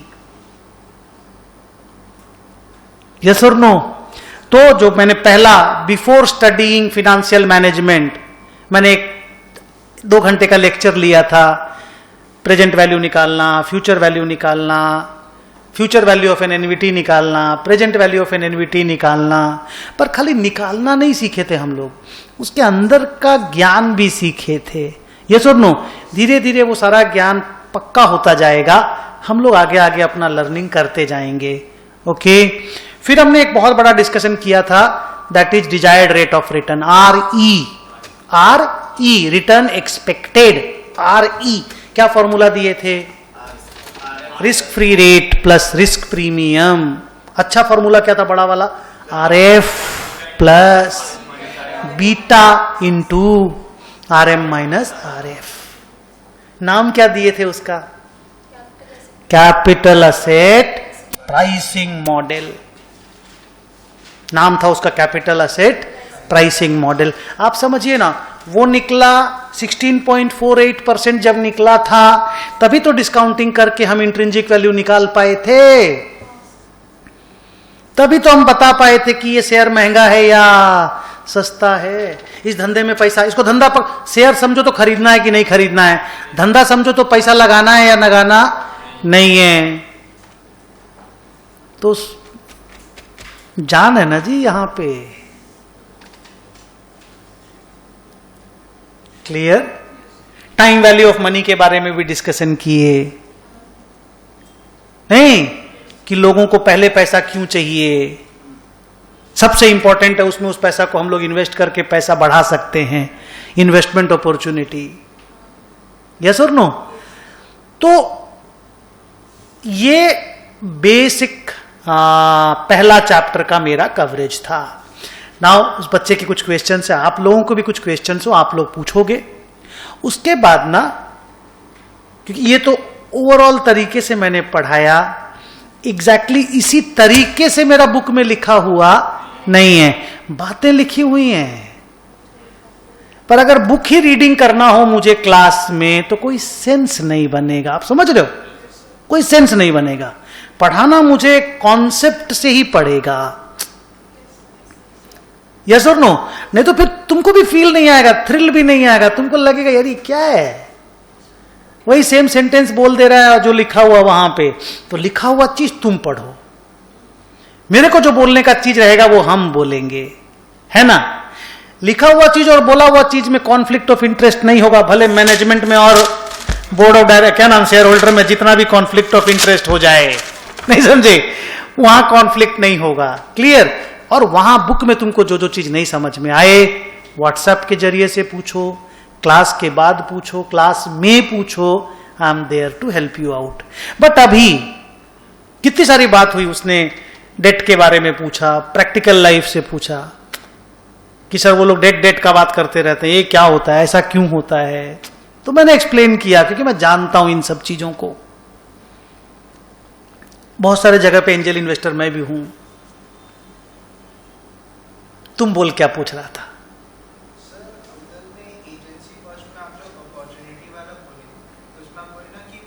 हाँ, ये लोग साला सेफ रहना चाहता है। हम लोग का आदत है रिस्क लेने का। देख, हम लोग माने शेयर होल्डर लोग, और मैनेजमेंट चाहेगा सब चीज सेफ रहे, उनको मेहनत नहीं हो। अरे तो सैलरी, फिक्स सैलरी में खुश है ना आदमी, मेरे को इतना मिल रहा है, हम उसको अलाइन करेंगे ना, सैलरी पर कुछ बढ़ाने के लिए कमीशन टाइप का कुछ देंगे। अगर आप ऐसा चाहते हैं, अगर आप ऐसा चाहते हैं कि सैलरी बढ़े, प्रॉफिट के बेस में रहे, अगर आपके मन में रहेगा मेरे को 2 लाख मिल रहा है, हम खुश हैं, नहीं समझे बात को? तो इसीलिए तो ग्रोथ को हम लोग प्रॉफिट से कनेक्ट करते ही अलाइनमेंट ऑफ इंटरेस्ट हो जाएगा। अगर आप ऐसा नहीं सोच रहे तभी तो प्रॉब्लम है। अगर आप अलाइंड हैं, say you are my management, I am share holder, अगर आप भी उसी धुरी में सोच रहे हैं, उसी एक्सिस में सोच रहे हैं, तब तो एजेंसी प्रॉब्लम है ही नहीं। पर अगर एजेंसी प्रॉब्लम है तो उसका सॉल्यूशन क्या है? आंसर इज प्रॉफिट बढ़ेगा तो तेरा सैलरी हम बढ़ा देंगे। नहीं समझे? तो that is a kind of commission on profit. नहीं हुआ क्या? 2 लाख फिक्स सैलरी ले, बाकी परफॉर्मेंस बेस्ड बोनस देंगे। 2 लाख करके 24 लाख रुपए घर चलाने के लिए ले, फिर प्रॉफिट जब आएगा तो उसके ऊपर तुमको कमीशन देंगे। तो वही तो अलाइनमेंट हुआ ना। तुम अगर रिस्क नहीं लेते हो, प्रॉफिट बढ़ाने की कोशिश नहीं करते हो, तो इधर आ जाओ। नहीं समझे? और अगर बहुत ज्यादा रिस्क ले रहे हो तो ये मॉनिटरिंग और विजिलेंस भी रहेगा। Clear? Very good. Any more questions do you have? Share holder बनाने के लिए, फील लाने के लिए कि नहीं मेरी भी कंपनी है। तो सर आज ही दे दे सारा? आज कैसे दे दें? आज कैसे दे दें? फिर आप लेके चले जाएंगे तो धीरे धीरे आपके ऊपर वेस्टिंग कराएंगे, धीरे धीरे आपकी भी बॉन्डिंग होगी। आपकी बॉन्डिंग होगी तब ना आप कंपनी के लिए काम करोगे, और आप कंपनी के लिए ज्यादा अच्छा से काम करोगे, आप प्रॉफिट ला करके दोगे, तभी तो कंपनी का प्रॉफिट आएगा। प्रॉफिट आएगा तभी तो मार्केट प्राइस बढ़ेगा, बिकॉज ईपीएस बाई डीआरआर ही तो मार्केट प्राइस होता है, तभी तो मेरा भी वेल्थ मैक्सिमाइज होगा। तो आप भी मेहनत करो, और मेहनत करने से आपका भी तो ईसोप का वैल्यू बढ़ेगा। 3 साल 4 साल में वेस्टिंग होती है। वेस्टिंग मतलब 4 साल के बाद आपको ऑप्शन खरीदने मिलता है। आज हम आपको 1 लाख ऑप्शन दे देंगे, 4 साल में आप खरीद पाओगे, एक साल में थोड़ा थोड़ा करके खरीद पाओगे। फिर 4 साल होते हैं हम आपको 1 लाख ऑप्शन और दे देंगे, वो अगले 4 साल में वेस्टिंग होगा। फिर वो 4 साल गुजरेगा तो और दे देंगे। तब ना आपके अंदर भी वो सेंस ऑफ बिलोंगिंगनेस आएगा, बॉन्डिंग आएगी। बॉन्डिंग आती है तभी तो परिवार में एक दूसरे के प्रति लोग काम करते हैं। तो कंपनी के लिए शेयर होल्डर काम करे, आई मीन मैनेजमेंट कंपनी के लिए काम करे, तो मैनेजमेंट का तो कंपनी के टुवर्ड्स बॉन्डिंग होना जरूरी है ना, उसके लिए ये सब काम किए जाते हैं।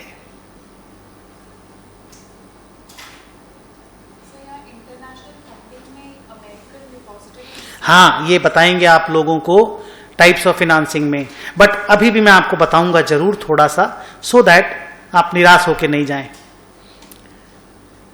बोलूं, एक बच्ची ने अच्छा चीज पूछा कि सर हम इंटरनेशनल फंडिंग पढ़ रहे थे, वहां पे एडीआर, जीडीआर, आईडीआर इस तरह के वर्ड लिखे हुए थे, एक वर्ड ही हो मान लो सर लिखा हुआ था, तो एकदम ही रॉकेट टाइप का लगा।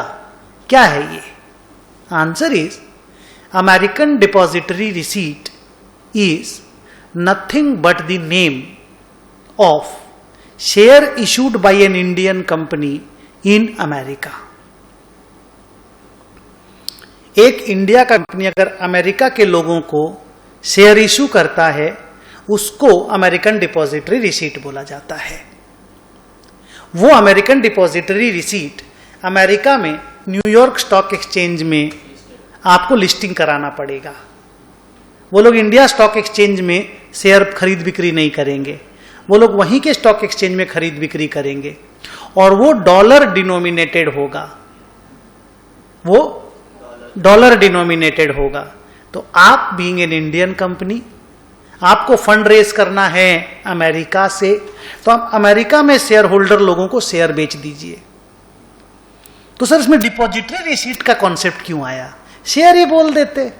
वो इसलिए आया कि रूल ये कहता है, दोनों कंट्री का रूल ये कहता है कि आप सीधा शेयर उनको नहीं बेच सकते, आपको डिपॉजिटरी रिसीट के फॉर्म में शेयर बेचना पड़ेगा। तो डिपॉजिटरी रिसीट का कॉन्सेप्ट आया कि भाई हम लोग, जैसे मान लो हम लोग इंडिया की कंपनी है, for example we are Tata Motors, तो व्हाट वी विल डू, हम लोग अपने 1 करोड़ शेयर से 1 करोड़, हम लोग अपने 1 करोड़ शेयर, बोलूं, हम लोग 1 करोड़ शेयर वहां पे अमेरिका का कोई बैंक है, मान लो अमेरिकन एक्सप्रेस बैंक, हम लोग उसके डीमैट अकाउंट में ट्रांसफर कर देंगे। 1 करोड़ शेयर, मान लो 1 करोड़ शेयर हुआ 750 करोड़ रुपया से $1 हुआ 75 रुपया। हेलो, तो 1 शेयर, मान लो मेरी कंपनी का 1 शेयर 750 रुपया का यानी $10 का है। पकड़ पाए वर्ड्स को? कैलकुलेशन पे मत जाओ, आइडिया ठीक है, आपको समझ में आ रहा है? तो मान लो मेरा 1 शेयर इंडिया में 750 रुपया में बिकता है, 750 में, तो मैंने उसको अमेरिका में $10 का बना दिया और अपने अमेरिकन किसी बैंक को 1 करोड़ शेयर दे दिया उसके डीमैट अकाउंट में। उसने वहां क्या किया, मेरे बिहाफ में अमेरिका के लोगों को डिपॉजिटरी रिसीट इशू कर दिया। शेयर ही है, डिपॉजिटरी रिसीट इशू कर दिया। You got the point? एक तो डिपॉजिटरी रिसीट $10 में इशू कर दिया। तो अगर 1 करोड़ डिपॉजिटरी रिसीट उसने इशू किया तो $10 करोड़ उस बैंक को मिल गया। वो $10 करोड़ हमको भेज दिया तो हमको 750 करोड़ रुपया मिल गया। तो मेरा तो एक तरह से इक्विटी इशू हो गया ना। वो डिपॉजिटरी रिसीट फिर मैं न्यूयॉर्क स्टॉक एक्सचेंज में लिस्टिंग करा दिया। तो अब अमेरिका वाले लोग एडीआर खरीद बिक्री करेंगे, उनको भी देंगे। हाँ, सब चीज का हक है उनको, बस खाली उनको वोटिंग राइट नहीं मिलता।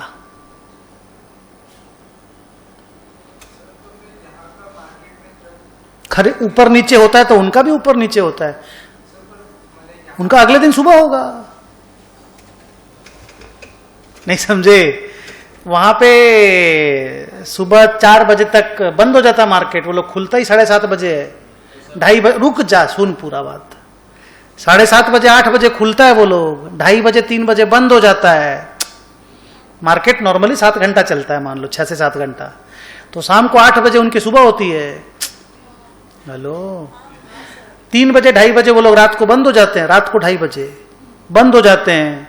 तो मान लो वहां पे अपना एडीआर, अपना कंपनी का एडीआर बहुत गिर गया, तो अगला दिन सुबह 9 बजे इंडिया में मार्केट खुलेगा, अपना शेयर का दाम भी गिरेगा। नहीं समझे? It's very normally connected, plainly connected. कोई ऐसा कंपनी है? हाँ, टाटा मोटर्स है ना, इन्फोसिस है। सर फिर तो जैसे टाटा मोटर्स का एग्जाम्पल तो लिया मैंने, नाम टाटा मोटर बोला था ना आपको। मैं झूठ कुछ नहीं बोलता, खाली 750 रुपया झूठ है। जो भी एग्जाम्पल लूंगा वो प्रैक्टिकली लूंगा। आज के दिन 400 रुपया दाम है, 428, 430, और ही कम गया होगा, कल थोड़ा सा मार्केट लास्ट में गिरा था। इन्फोसिस है, टीसीएस का भी होगा एडीआर, जरूर होगा टीसीएस का। जिनको भी फॉरेन फंडिंग चाहिए उनका है। और रतन टाटा को पूछा गया था कि what is your one of the biggest achievement, तो उसने बोला था कि मेरा शेयर जब न्यूयॉर्क स्टॉक एक्सचेंज में लिस्टिंग हुआ तो that was one of my, हाँ मेरे को सबसे खुशी हुआ ज्यादा। भी आपको इंटरनेशनली रिकॉग्नाइज किया जा रहा है ना, आपके कंपनी के शेयर लोग वहां खरीद रहे हैं, तो it's a big big thing ना। प्रोडक्ट खरीदना एक अलग बात हो गया, कंपनी खरीदना अलग बात हो गया। हम कुछ प्रोडक्ट बनाया, आपने खरीद लिया, डिफरेंट बॉल गेम। मेरे कंपनी के शेयर वो खरीद रहे हो, मैंने कंपनी में पार्टनरशिप खरीद रहे हो ना एक तरह से। So it's a bigger game, no.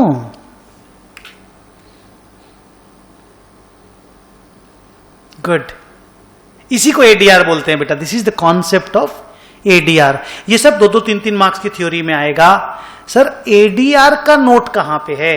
जैसे ये तो आपने बता दिया, एडीआर वर्ड आया, हमको समझ में नहीं आया, आपने बता दिया, पर क्या ये एडीआर पूरा नॉलेज वाइज पढ़ाई में है? Answer is yes. सर कहां पे है? इस बुक में है? 99% इस बुक में होना चाहिए। चलो पलटते हैं, इस बुक में एडीआर कहां है, खोजते हैं। सेकेंड चैप्टर में होना चाहिए।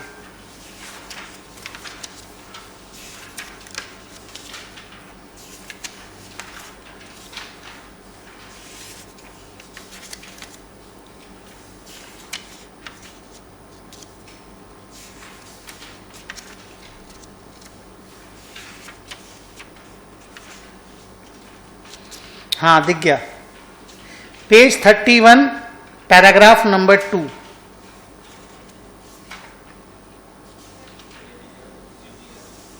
मैंने भी तो बोलते वक्त 3 ठो नाम बोला था, याद है? ADR, GDR, IDR. आईडीआर पे फोकस करो। आईडीआर कैसा चीज है? आईडीआर का फुल फॉर्म सोचो, इंडियन डिपॉजिटरी रिसीट। इंडियन, अपन छोटे लोग नहीं है भैया। अब we are a very powerful economy and we have got a very powerful international leader, Narendra भाई मोदी। अभी हम लोगों का रिकॉग्निशन हर जगह पे है। यही वक्त है अगला 15, 20, 25 साल। अभी हम लोगों की कंपनियों में ग्लोबल इन्वेस्टर लोग पैसा लगाते हैं। So the tide is turning in our favour. नहीं, अमेरिका से भी दोस्ती है, रसिया से भी दोस्ती है। अजीब सी साला, इसका प्रॉब्लम भी होता है, इसका फायदा भी है तो इसका प्रॉब्लम भी है। जैसे आज के दिन बहुत बड़ी प्रॉब्लम हो रही है कि नहीं? अमेरिका बोलेगा आप बताइए किसके दोस्त हैं, रसिया बोलेगा अरे आप तो मेरे ही दोस्त हैं, आपने कुछ। तो we have to play our games ना यार। Our countries interest, our share holders interest, our peoples interest is more paramount, that is more important. तो आईडीआर भी वैसा ही चीज है। अगर कोई अमेरिकन कंपनी, यूरोपियन कंपनी को इंडिया में शेयर इशू करना है तो वो लोग आईडीआर इशू करेंगे। ग्लोबल डिपॉजिटरी रिसीट और American depository receipt are very much the same. Some procedural differences are there, otherwise they both are same. So ये कॉन्सेप्ट एडीआर, जीडीआर, आईडीआर का। तो अब आप लोगों को क्या करना है कि अगली क्लास जब आएंगे तो एडीआर, जीडीआर, आईडीआर का भी तो डिस्कशन हो गया ना एक तरह से। इसको आप लोग रीड कर लेंगे, ये अपना होमवर्क की तरह हो गया। क्योंकि जो हार्डकोर थ्योरी रहेगा ना वो ऐसे ही रीड करना पड़ेगा आप लोगों को, फिर इस तरह से हम लोग बातचीत करेंगे।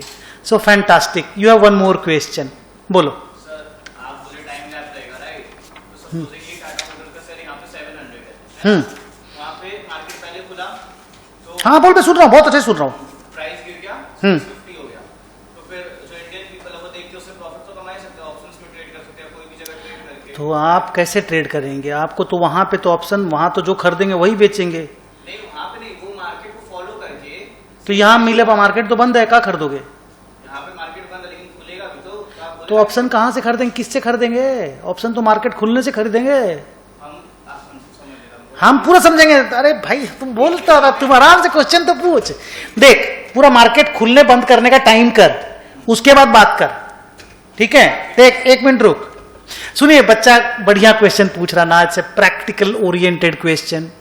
आई trade in SGX Nifty also, in their stocks also.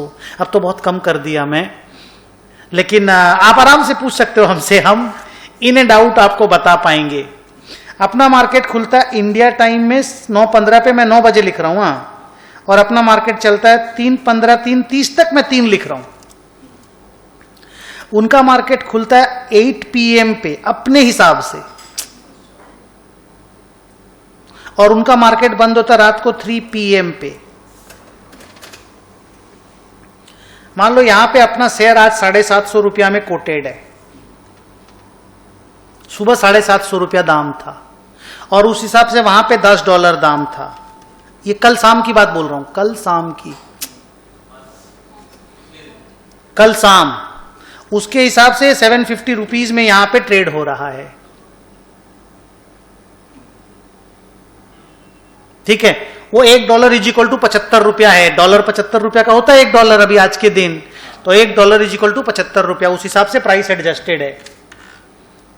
अब तुम बता, तेरे को क्या कंसर्न है? हम कुछ है, सपोजिंगली ये तो हम लोग के बाद खुलता है, राइट?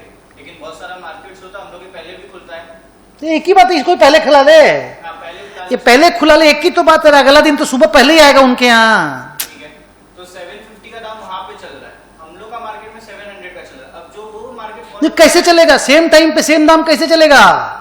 सेम टाइम पे तो डिफरेंट दाम नहीं चलेगा, पूरा मैच करेगा। अगर दोनों मार्केट एक साथ खुला हुआ है, अगर ऐसा एक भी ओवरलैपिंग मोमेंट है, जैसे यूरोप में और अपने ओवरलैपिंग मोमेंट है, यूरोप 1:30 बजे खुल जाता है, इंडिया टाइम पे 1:30 बजे यूरोप खुल जाता है, अपन 3 बजे बंद होते हैं, वो लोग रात को 9 बजे बंद होते हैं, तो 1:30 से 3:30 ओवरलैपिंग टाइम है इंडिया मार्केट का और यूरोप मार्केट का। तो 1:30 से 3:30 के बीच में जो अपने शेयर और उनके शेयर का जो प्राइस रहेगा ना, माने अपना शेयर वहां पे जो ADR GDR है मान लो, वो सेम रहेगा, वो उस हिसाब से एडजस्टेड रहता है। सब लोग कनेक्टेड है, सबको सब मार्केट दिख रहा है। रुको, सबको सब मार्केट दिख रहा है, यू गॉट इट? और वैसे स्टॉक एक्सचेंज दो है, NSE और BSE, प्राइसेस मैच करता है। बहुत ज्यादा डिफरेंस होता है तो लोग आर्बिट्राज कर पाते हैं, जो वो बच्चा बोल रहा है, पर वो होता नहीं है। आर्बिट्राज अपॉर्चुनिटीज माने इधर से खरीद के उधर बेच दो, उधर से खरीद के इधर बेच दो, they don't last long, they don't last long. Long माने डेज में नहीं बोल रहा हूं, मिनट्स और सेकेंड्स में बोल रहा हूं। वो और ट्रांजैक्शन कॉस्ट को जोड़ जाड़ लोगे ना तो मिलेगा नहीं आर्बिट्राज अपॉर्चुनिटी। ट्रांजैक्शन कॉस्ट भी तो है ना शेयर बाजार में ट्रेड करने का, जोड़ जाड़ लोगे तो वो होता नहीं है, प्रैक्टिकली वो होता नहीं है। मैं आपको बता दूं, कैश फ्यूचर आर्बिट्राज होता है। कैश फ्यूचर आर्बिट्राज आप लोगों को नहीं पढ़ाया जाएगा, फाइनल में है, वो रियल में होता है, इंडिया में पॉसिबल होता है कभी कभी, वो भी फ्यू डेज फ्यू मंथ्स के लिए। जैसे बीच में मार्केट बहुत ही खराब हो गया था 2008 में, तब उस तरह का अपॉर्चुनिटी अराइज होता है, बट ये वाला नहीं होता है। अब तुमको अगर कुछ भी पूछना है तुम पूछ, मैं तुमको बता दूंगा। नहीं, मेरा वही क्वेश्चन था कि फिर तो लोग बेनिफिट उठा सकते। पॉसिबल नहीं है। यहां पे 750 का चीज देख, यहां पे 750 का चीज बोलूं, अगर मान लीजिए सेम डे गिर के 450 हो गया, सेम डे गिर के 450 हो गया, तो सोचना भी मत कि यहां पे $10 में बेच पाओगे शाम को 8 बजे। ये अकॉर्डिंगली $6 हो जाएगा। मार्केट खुलने के आगे हाँ, एडजस्ट हो जाएगा, खुलेगा ही $6 में। There will be nobody to buy your share at $10। कल people were ready to buy your share at $10। आज there will be nobody to buy your share at $10। तुम बोले कल तो $10 दाम था, आज खरीद लो। अबे हम भी इंफॉर्म्ड हैं, हम भी जानते हैं टाटा मोटर है, हम भी जानते हैं इंडिया का लिस्टेड कंपनी है। आज यहां पे इसके कंपनी में प्रॉब्लम हो गई है, इनकम टैक्स का रेड हो गया है, दुनिया भर का चोरी चकारी से एग्जांपल में बोल रहा हूं, दुनिया भर का चोरी चकारी पकड़ा गया है, कंपनी के ऊपर ईडी का रेड हो गया है, तो इंडिया में दाम गिर गया, यहां भी दाम गिरेगा कल सुबह सुबह। और रात को तो कोई ट्रेड हो नहीं रहा है।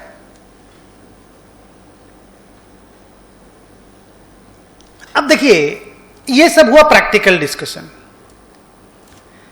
ये सब करेंगे, हम लोग का टाइम लगेगा। I am happy to do this, नहीं समझे, बिकॉज मेरा इंटरेस्ट, हम इसे पूछ सकते हैं आप मेरे से, मैं जानता हूं, मतलब नॉट बोस्टिंग। हाँ, जो जानता हूं वो बता दूंगा, जो नहीं जानता हूं बोल दूंगा, भाई मेरे को इसके बारे में आइडिया नहीं है। तो हम इसी तरह से पढ़ाते हैं। तो खाली बुक पढ़ना है या इस तरह से पढ़ना है, आप मुझे बताइए। ये तरीका से पढ़ना है, उसमें बुक भी कवर होगा। मैंने तो बोला आप सारा चीज पढ़ लीजिए, आपको कुछ भी और पढ़ने की जरूरत नहीं पड़ेगी। इस बार बुक मैंने वैसा डिजाइन किया है। सो डन हो गया, अपनी तरफ से चैप्टर कंप्लीट हो गया। अब एक बार बुक में बेसिक फ्लो देख लें पहला वाला चैप्टर का, और अपन इसको कंप्लीट मान लें। ओके,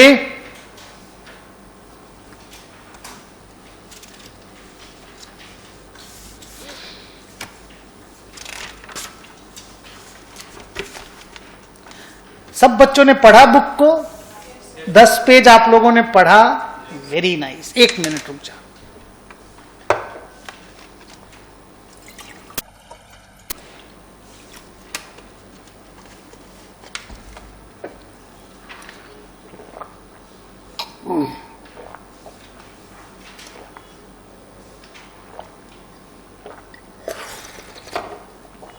इंट्रोडक्शन,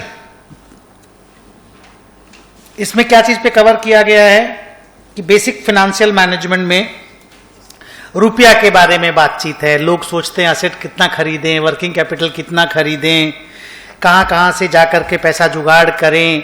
बेसिक इंट्रोडक्शन वहां पे कंप्लीट हुआ। फिर meaning of the financial management, definition आप जिसको कहते हो, है ना। इसमें मेनली आपको देखने मिला होगा कि it is mainly concern with procurement of funds and investment of funds, utilization. इसका जो बड़ा डेफिनेशन है वो ये वाला, forecasting, planning, organizing, directing, coordinating and controlling. नहीं समझे? अब इसमें एक एक वर्ड पे एनालिसिस नहीं करेंगे लॉ के जैसा, ओवरऑल आइडिया पे बातचीत होगा of the funds related issues, है ना। तुम कुछ पूछना चाहते थे?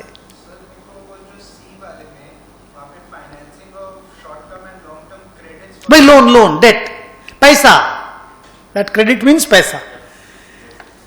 भाई इक्विटी भी इशू तुम जब करते हो ना बेटा, तो तेरी बुक में तो क्रेडिट ही है ना। वो bank account debit to equity capital नहीं बोलते क्या? So that credit is an accounting का वर्ड।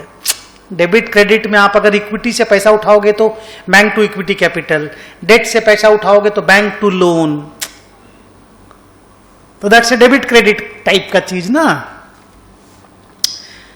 फिर उसके बाद देखिए एक डायग्राम बनाया गया, फाइनेंशियल मैनेजमेंट का मेन कहानी प्रोक्योरमेंट एंड एक सेकेंड, थोड़ा लगातार बोलते बोलते हो गया। फिर प्रोक्योरमेंट ऑफ फंड की बातचीत हुई जो मैंने भी आज बताया, है ना। उसमें इक्विटी का बात है, डेट का बात है, फंडिंग फ्रॉम बैंक्स है, इंटरनेशनल फंडिंग है, एंजल फाइनेंसिंग है। यहां पे देखिए बैंकिंग के लेंडिंग की बातें हो रही है, बैंक की लेंडिंग में कैश क्रेडिट होता है, ओवरड्राफ्ट होता है, टर्म लोन होता है, वर्किंग कैपिटल लोन होता है, बिल डिस्काउंटिंग होती है।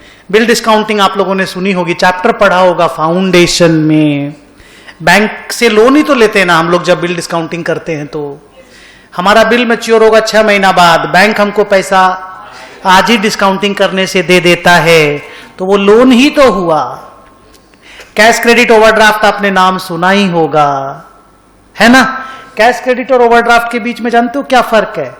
कैश क्रेडिट में जो लोन मिलता है वो डेटर या किसी वर्किंग कैपिटल के ऊपर मिलता है। ओडी में आप कोई असेट रख के लोन ले सकते हो। जैसे मुझे ओडी मॉर्टगेज में मिलेगा, सीसी नहीं मिलेगा, क्योंकि मैं बिजनेसमैन नहीं हूं, मेरे पास स्टॉक डेटर नहीं है। लेकिन जिनके पास जैसे रिलायंस है उसको सीसी मिलेगा, मेरे को ओडी मिलता है, ओवरड्राफ्ट। तो अब सर इसका डिफरेंस कहां पे है? ये आपको उसी वाले जहां पे एडीआर जीडीआर मिला था ना, ये उसका डिटेल्ड चैप्टर है, मिल जाएगा, अभी मत पलटो, बाद में पलट लेना, ठीक है। उसके बाद ये नॉन फंड बेस्ड गारंटी और LC. Sir non fund based मतलब क्या हुआ कि अभी पैसा नहीं है, बाद में हो सकता है बैंक आपके बिहाफ में किसी को पैसा दे दे। सर गारंटी क्या होता है? गारंटी का सिंपल सा कॉन्सेप्ट ये है कि फॉर एग्जांपल मान लो मेरे को, मैं कंस्ट्रक्शन कंपनी हूं, मेरे को एक बड़ा सारा रोड बनाने का कॉन्ट्रैक्ट मिला या एक फ्लाईओवर बनाने का कॉन्ट्रैक्ट मिला 300 करोड़ रुपया का, तो गवर्नमेंट पहले मेरे से गारंटी मांगेगा कि तुम काम करके दे देगा ना टाइम पे। नहीं समझे? बैंक गारंटी मांगेगा। गारंटी माने बैंक गारंटी। तो हम एक बैंक के पास जाएंगे, हम बोले मेरे बिहाफ में तो गवर्नमेंट को गारंटी दे दो, तो बैंक गारंटी देगा। If Larsen and Toubro construction company cannot do the job in right time and penalty is imposed, I will pay the penalty if Larsen and Toubro doesn't पे। तो मेरे behalf में bank ने guarantee दे दिया, उसके लिए bank guarantee commission लेगा, और बैंक को भरोसा है लार्सन एंड टूब्रो काम टाइम पे कर देगा, और नहीं करेगा तो पेनल्टी तो दे देगा। नहीं समझे? और अगर हमको लार्सन एंड टूब्रो के बिहाफ में गवर्नमेंट को पेनल्टी पेमेंट करना पड़ा तो हम लार्सन एंड टूब्रो से ले लेंगे। ये बैंक को मेरे लिए भरोसा है, तो बैंक मेरे बिहाफ में गारंटी दे देता है। Same thing is letter of credit. ये एक्सपोर्ट इंपोर्ट में काम आता है, एकदम सिमिलर काम है। कोई एक्सपोर्टर रहेगा, मान लो हमको अमेरिका से माल मंगाना है, तो अमेरिका से मेरा माल आएगा $1 करोड़ का, तो 75 करोड़ रुपया हो गया ना। तो अमेरिका वाला बोलेगा कि यहां पहुंच तो गया माल, हम पहुंचा तो देंगे, वो पैसा रिलीज नहीं किया तो बैंक को इन्वॉल्व करके बैंक से एलसी लेता है वो लोग। हम बैंक को बोलेंगे हमको लेटर ऑफ क्रेडिट, वही गारंटी के जैसा, भरोसे का चिट्ठी, लेटर ऑफ क्रेडिट, तो बैंक उस पर कमीशन लेता है। सेम चीज। इसीलिए यहां लिखा गया नॉन फंड बेस्ड, पैसा अभी इन्वॉल्व नहीं हुआ, यहां लिखा गया फंड बेस्ड, ठीक है। उसके बाद यूटिलाइजेशन ऑफ फंड की बात हुई। यूटिलाइजेशन में बच्चों इधर देखो, ये बुक डिस्कशन हो रहा है, ये पढ़ाई नहीं हो रहा है। खाली शॉर्ट में बुक में जो तुमने पढ़ा हम लोग पढ़ रहे हैं, बीच बीच में तुमको क्वेश्चन आ रहा है, मेरे को लग रहा है कुछ बता दूं, ये उसका डिस्कशन है। चैप्टर जो पढ़ाना था वो मैंने पढ़ाया, कैसे पढ़ाया आपने देखा, क्लियर। आपके क्वेश्चन आंसर्स मैंने किए। उसके बाद भी मेरे को लगता है कि एक बार बुक कवरेज हो जाना चाहिए, क्लियर। तो उसमें आप लोग फिक्स्ड एसेट में यूटिलाइजेशन करेंगे, वर्किंग कैपिटल के लिए यूटिलाइजेशन करेंगे। स्टोरी कंप्लीट हुआ। ये देखिए एक क्वेश्चन आता है, बहुत पॉपुलर क्वेश्चन है, evolution of financial management, 3 phases. अभी हम लोग मॉडर्न फेज में चल रहे हैं, फाइनेंशियल मैनेजमेंट का मॉडर्न फेज अभी चल रहा है।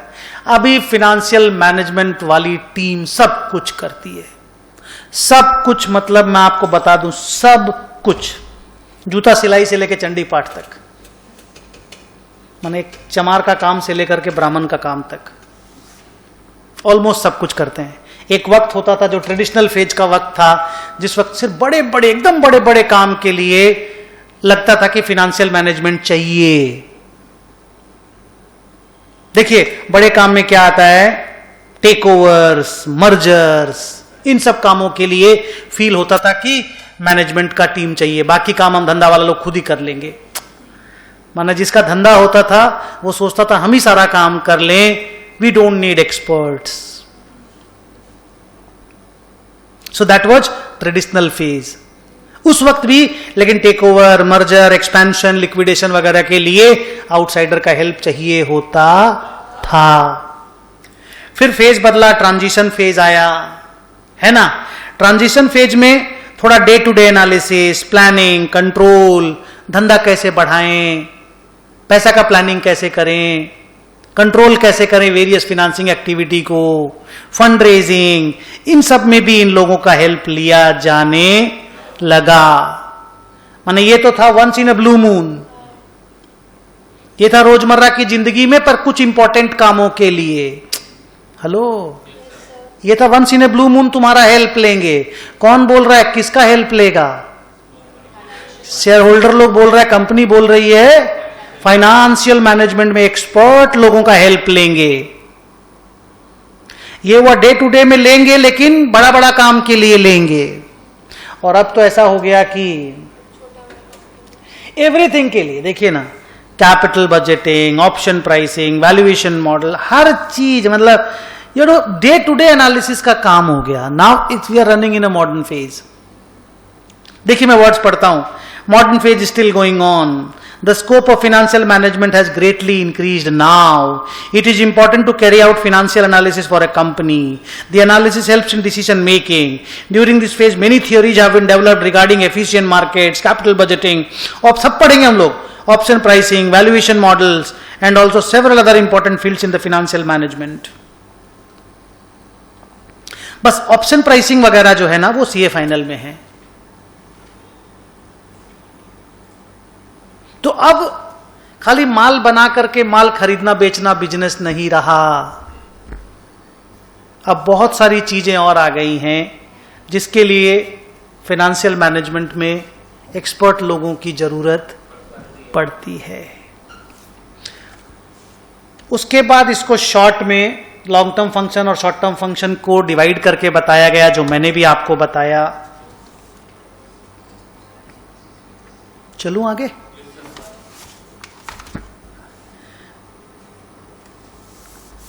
इंपॉर्टेंस ऑफ फाइनेंशियल मैनेजमेंट, इसको मैं यही बोलता हूं कि सेम चीज को घुमा फिरा करके दूसरे स्टाइल में लिखा हुआ है, लेकिन आपको ना ये वर्ड्स ध्यान रखने पड़ेंगे जब थ्योरी क्वेश्चंस आएंगे और वो बोलेगा इंपॉर्टेंस ऑफ फाइनेंशियल मैनेजमेंट के बारे में लिखो, तो आपको इन पॉइंट्स को हाईलाइट करना पड़ेगा। माने तुक्का मार के आप लिख नहीं सकते, नहीं समझे? इसीलिए ये पैराग्राफ रीडिंग हम लोग आपको करके जाने बोलते हैं। ऐसे ब्रॉडली बोलें तो स्कोप ऑफ फाइनेंशियल मैनेजमेंट में वो 4 फंक्शंस आते हैं। उसी को देखिए ये लोग किस तरह से डिस्कशन करके डाला है। डिटर्मिनेशन ऑफ साइज, इसे पढ़ेंगे हम लोग चैप्टर में, size of the enterprise, determination of the rate of growth, composition of assets. ये देखिए कंपोजिशन ऑफ असेट हो गया investment decision, determination of size of the funding and all, ये हो गया फिनेंसिंग डिसीजन। ये हो गया financing, determining the mix of enterprises financing, level of debt and equity. ठीक है, ये जो रिस्क एंड रिटर्न का आप ट्रेड ऑफ देख रहे हो, ये वही है R F plus beta into R M minus R F. If you take more risk you can expect more returns, but you can expect more returns. guaranteed return नहीं है कि रिस्क लिए तो रिटर्न मिलेगा ही। अरे रिस्क लिए return मिलेगा ही तो फिर रिस्क कहां है? लोग बोलते हैं ना more risk more gain, no risk no gain. ये वर्ड सुनता होगा तुम लोग छोटा में, high risk high gain, high risk high expected gain. Actual gain हो भी सकता है, नहीं भी। एक्चुअल गेन बहुत ज्यादा भी हो सकता है। इक्विटी मार्केट ऐसा ही मार्केट है। फाइनेंशियल मैनेजमेंट ऑब्जेक्टिव को ऊपर लिखा गया maximization of share value. Chart देखिए, फिर उसमें फाइनेंशियल डिसीजन को रखा गया कि क्या क्या फाइनेंशियल डिसीजन एफएम लेता है, डिविडेंड, इन्वेस्टमेंट और फाइनेंसिंग। इसमें वर्किंग कैपिटल जगह नहीं है, वर्किंग कैपिटल का भी एक डब्बा बनाया जा सकता है। कहानी में रिस्क रिटर्न का ट्रेड ऑफ है।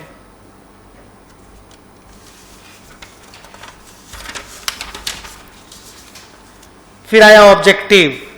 चार्ट भी देखिए, देखा कीजिए, चार्ट देख के भी अच्छा लगता है।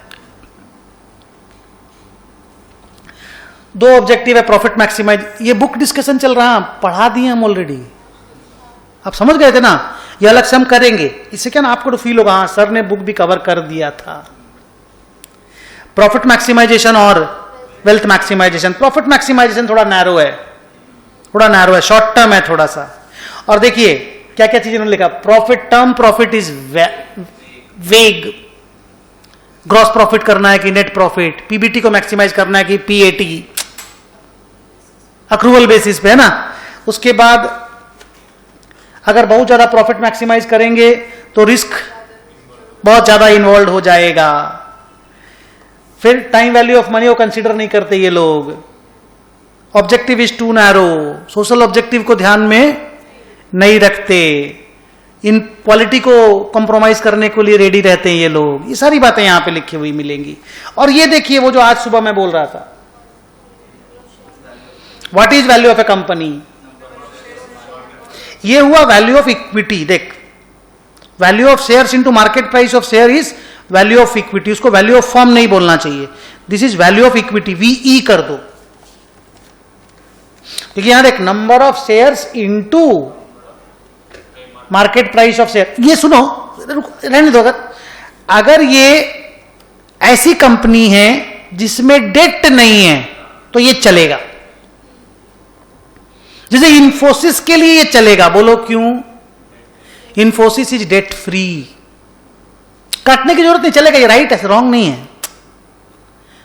अगर किसी कंपनी में डेट नहीं है then number of share into market price is the value of equity. खाली शेयर होल्डर ने पैसा लगाया है तो वो पूरी कंपनी का भी वैल्यू वही है जो इक्विटी का वैल्यू है। उसको हम लोग बोलते जानते क्या? All equity company. क्या बोलते? All equity company, debt free company, unlevered firm. क्या बोलते? Unlevered firm. लिवरेज का चैप्टर पढ़ेंगे ना, लिवरेज, नो लिवरेज। तो इस तरह की कंपनी को बोलते हैं अनलिवर्ड फर्म। तो चेंज करने की जरूरत नहीं, रहने दो इसको। खाली यहां सामने में लिख दो डेट फ्री कंपनी।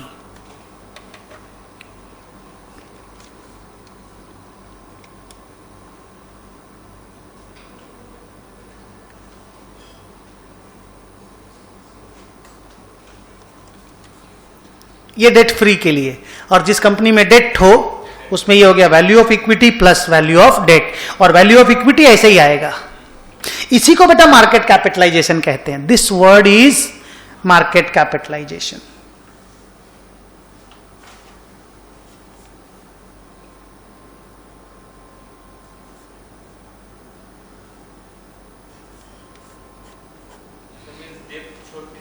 हाँ, ये खाली कंपनी का इक्विटी का, ये डेट हो गया। दोनों को मिलाओगे तो total value of the company आ जाएगा। फॉर एग्जांपल, जैसे मान लो मैं आपको बता रहा था 6 करोड़ रुपया वाला एग्जांपल याद है? तो मान लो आप लोगों ने कंपनी बनाई, आप लोगों ने आपस में 1 लाख शेयर इशू किया। कितना? 1 लाख। सबके पास 1 लाख शेयर डिवाइडेड है। आप 8 फ्रेंड मिलके, आज मार्केट में उसका दाम, लिस्टेड कंपनी है, आज मार्केट में उसका दाम 400 रुपया है, तो 4 करोड़ रुपया का इक्विटी हो गया। आपने 2 करोड़ रुपया आईसीआईसीआई बैंक से लोन भी लेके रखा है। आपकी कंपनी अच्छा चल रही है, लोन का भी अच्छा से आप लोग इंटरेस्ट पे कर रहे हैं। अब मेरे को आपकी कंपनी खरीदनी है तो लोन 2 करोड़ रुपया का भी तो हमको चुकाना पड़ेगा ना, और 4 करोड़ रुपया आप लोगों को भी तो देना पड़ेगा ना। आपकी कंपनी में तो 6 करोड़ रुपया का असेट है ना। 4 + 2 6 करोड़ रुपया की तो असेट है ना जी आपके पास। समझे मैं क्या बोल रहा हूं? तो हम रेडी है आपके पास 6 करोड़ रुपया खरीदने के लिए। डन। ये मार्केट कैप है 4 करोड़, हाँ आपके एग्जांपल में मार्केट कैप 4 करोड़ रुपया का है। तो आज एक तो छोटा सा ना होमवर्क देते हैं आपको, हिंदुस्तान की 5, 1 से लेके 5 नंबर की मार्केट कैप वाली कंपनियां पता करिए, 1 से 5 गूगल से पता चलेगी, मनी कंट्रोल से पता चलेगी। Reliance is first so far as my वो गोस। मैंने ध्यान नहीं दिया, इन दिनों में रिलायंस की होल्डिंग भी मेरे पास नहीं है, मैंने बेच दी सारी, and I did a big mistake, big mistake. मैंने तब बेचा जब कोविड का ऑन स्लॉट चल रहा था, मैंने जब चालू होने का था कोविड का ऑन स्लॉट, कोविड में रिलायंस सबसे ज्यादा बढ़ा, उसी समय उसने फेसबुक को बेचा अपना माल, वो कितने सारे और इन्वेस्टर आए, बाप रे बाप, वो जियो के अंदर, वो तुरंत 1200 का 2700 रुपया हो गया। जब बाकी शेयर नहीं बढ़ रहे तब रिलायंस बढ़ रहा था, और मेरा माल 1200 में बिका, हालांकि मैंने 200 रुपये में लिया था। हेलो, क्या बोल रहे हैं? बिग बाजार को तो रिलायंस ही ले रहा है ना? हाँ, वो फ्यूचर ग्रुप, बिग बाजार फ्यूचर ग्रुप का ही तो है। नहीं, अमेजोन ले रहा उसको। ओ, अमेजन का पहले का इन्वेस्टमेंट होगा बिग बाजार में, और अभी रिलायंस ले रहा है बोल के कोई झमेला चल रहा है। हाँ, Kishore Biyani is in problem ना। बिग बाजार वाला जो मालिक लोग है फ्यूचर ग्रुप, वो कलकत्ते का बेस्ड है, they are Calcutta based, Kishore Biyani नाम है। वो डेट रिडन है, वो प्रॉब्लम में, that man is in problem. So Reliance देखो कैसे बेल आउट करता है, क्या करता है। तो आपका आज काम क्या हुआ? 5 बड़ी बड़ी हिंदुस्तान की टॉप मार्केट कैप वाली कंपनियों के नाम ढूंढ के लाएंगे। टू माई गेस, एग्जैक्टली मैं नहीं बोल सकता, to my guess they must be Reliance Industries, HDFC bank, TCS, HDFC bank, then Infosys,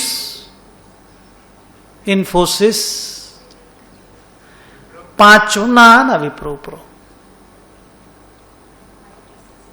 ITC ना। 5वां मार्केट कैप मैं गेस नहीं कर पा रहा हूं, ये 4 तो पक्का होंगे 5 में। क्या क्या 4 नाम लिया रे, फिर से बोल तो।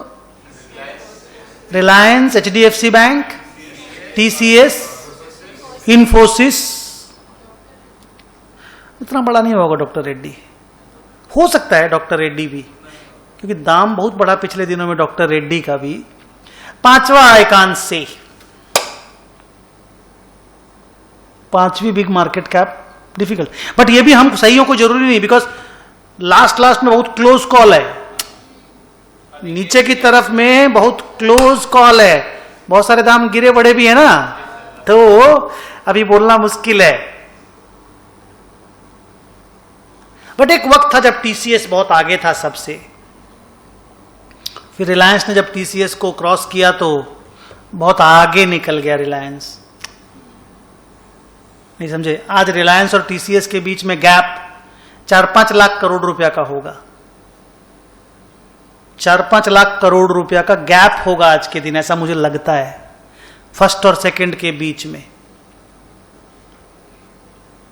देखिएगा ना, देख के बताइएगा। इतना डेटा हम लोगों के लिए ये इंपॉर्टेंट नहीं है डेटा, ये थ्रिल है, इससे तुमको अच्छा लगेगा। फिर तुम गेस करोगे, अच्छा इसके शेयर होल्डरों के पास इतना पैसा है। पैसा माने मार्केट के हिसाब से पैसा है, लिक्विड पैसा नहीं, वेल्थ है। नहीं समझे? वो वेल्थ मार्केट के गिर जाने से, मार्केट प्राइस के गिर जाने से वेल्थ भी गिर जाता है। इसलिए आप न्यूज़पेपर में देखिएगा, लिखा हुआ रहता है आज शेयर होल्डर का टोटल वेल्थ 8 लाख करोड़ रुपया से गिरा इंडिया में। तो जिस दिन स्टॉक मार्केट गिरता है ना, तो ये लोग ऐसे करके गिरते हैं। ओके, जैसे फेसबुक में प्रॉब्लम आई अभी अर्निंग को लेकर के, फेसबुक कंपनी में एक दिन में 25% वेल्थ गिर गया। क्या बोला? एक दिन में 25% गरीब हो गया वो मार्क जकरबर्ग। हाँ, जो भी कुछ लफड़ा हुआ था उनकी जिंदगी में, अभी वो उठ भी नहीं पाया, अभी उनकी दिक्कत है, प्रॉब्लम है उनकी जिंदगी में। $400 का शेयर $250 आ गया, और कम हो गया, $200 आ गया समझ लो। उसमें तो प्रॉब्लम अलग ही है, चाइना की तो प्रॉब्लम ही अलग है, अलीबाबा की प्रॉब्लम इज डिफरेंट। वो आप घटिया कंट्री में रह रहे हैं बोल के प्रॉब्लम है।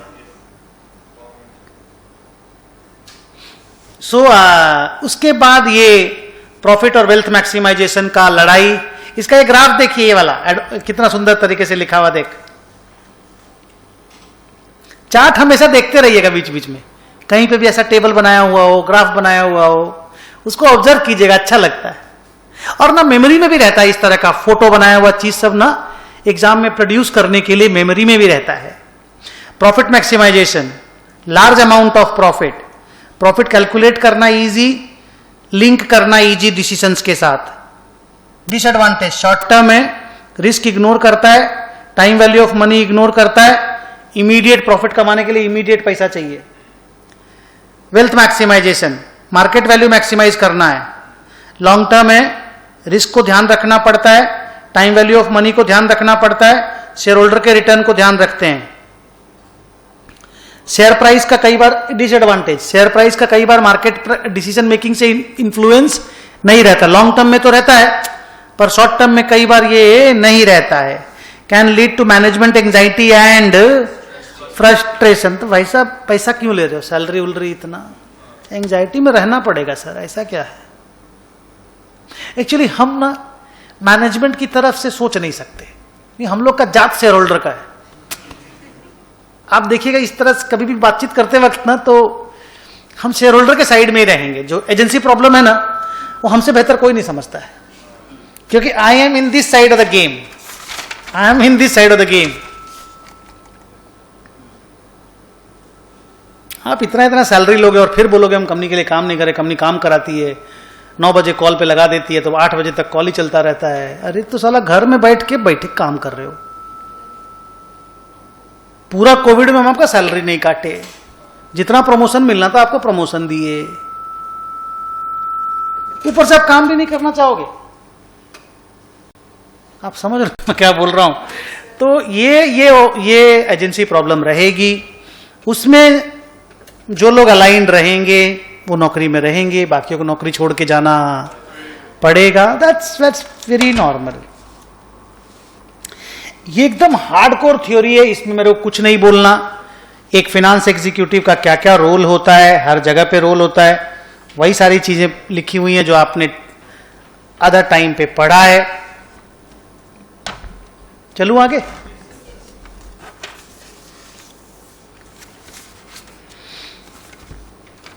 पहले सीएफओ क्या क्या करते थे, अब CFO chief financial officer. Merger and acquisition होगा। M&A का फुल फॉर्म पूछ रहे हो ना, मर्जर एंड एक्विजिशन। तुम्हारे अकाउंट्स में एक चैप्टर है merger and acquisition, amalgamation accounting. फिर ये अकाउंटिंग और डिसीजन मेकिंग के ऊपर मैं इसके ऊपर बहुत अच्छा बोल पाऊंगा, क्योंकि मैं अकाउंटिंग भी पढ़ाता हूं और फिनांस भी। नहीं समझ रहे हो बात को। तो मेरा फोटे सबसे ज्यादा इस चीज को लेकर के, मेरा स्ट्रेंथ सबसे ज्यादा है। Accounting is postmortem, financial management is बीमार को जिंदा करना। अकाउंटिंग इज पोस्टमार्टम, बीमार आदमी जब मर गया तो कैसे मरा, नहीं समझे, वो कैसे मरा इज पोस्टमार्टम। अकाउंटिंग में क्या होता है, हिस्टोरिकल कॉस्ट कॉन्सेप्ट फॉलो होता है कि आप पहले रिकॉर्ड करो, माने पहले ट्रांजैक्शन होगा आप रिकॉर्ड करो। एफएम वाला बताता ट्रांजैक्शन कैसे करना है, किसके साथ करना है, लोन किससे लेना है, पैसा कहां लगाना है। अकाउंटिंग वाला बोलेगा पैसा लगा लिया, चलो एंट्री मार fix asset to bank, loan ले लिया एंट्री मार बैंक टू लोन। लेकिन अकाउंटिंग डेटा से फिनेंशियल मैनेजमेंट को डिसीजन मेकिंग के लिए इंफॉर्मेशन मिलती है।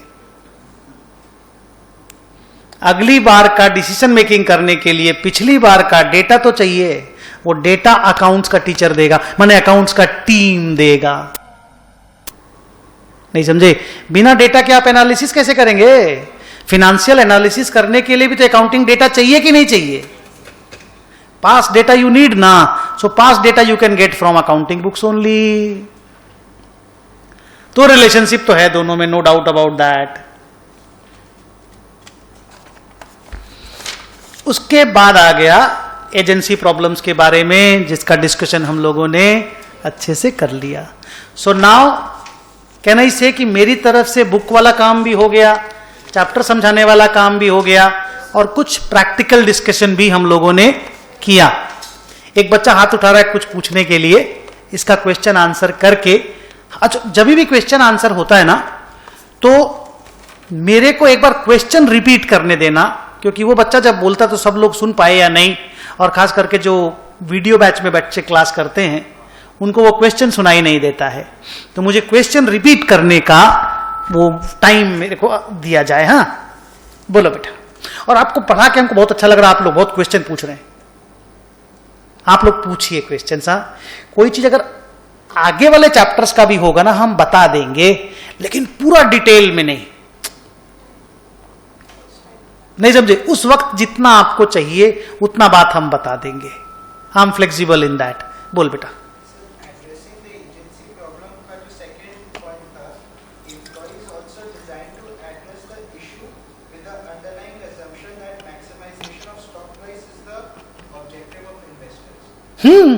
मतलब आप भी प्लीज, आप मतलब मैनेजमेंट, आप भी प्लीज इस बात को समझिए। मैं शेयर होल्डर हूं ना, मेरे दिल पे लगता बात है सब, इसीलिए बोल रहा हूं। आप भी इस बात को समझिए कि आप भी तभी तक जिंदा हैं, आपकी नौकरी भी तभी तक सलामत है जब तक शेयर होल्डर का वेल्थ मैक्सिमाइज हो रहा है। तो आपको भी समझ की जरूरत है। सिर्फ हम ही आपके लिए सोचें, सिर्फ मालिक ही आपके लिए सोचे, ये उचित नहीं। आपको भी सोचना चाहिए कि मालिक का भला करना है, तभी ऊपर वाला मालिक आपका भला करेगा। नहीं समझे? क्या बोले? थोड़ा लाइटर नोट पे बोले हम।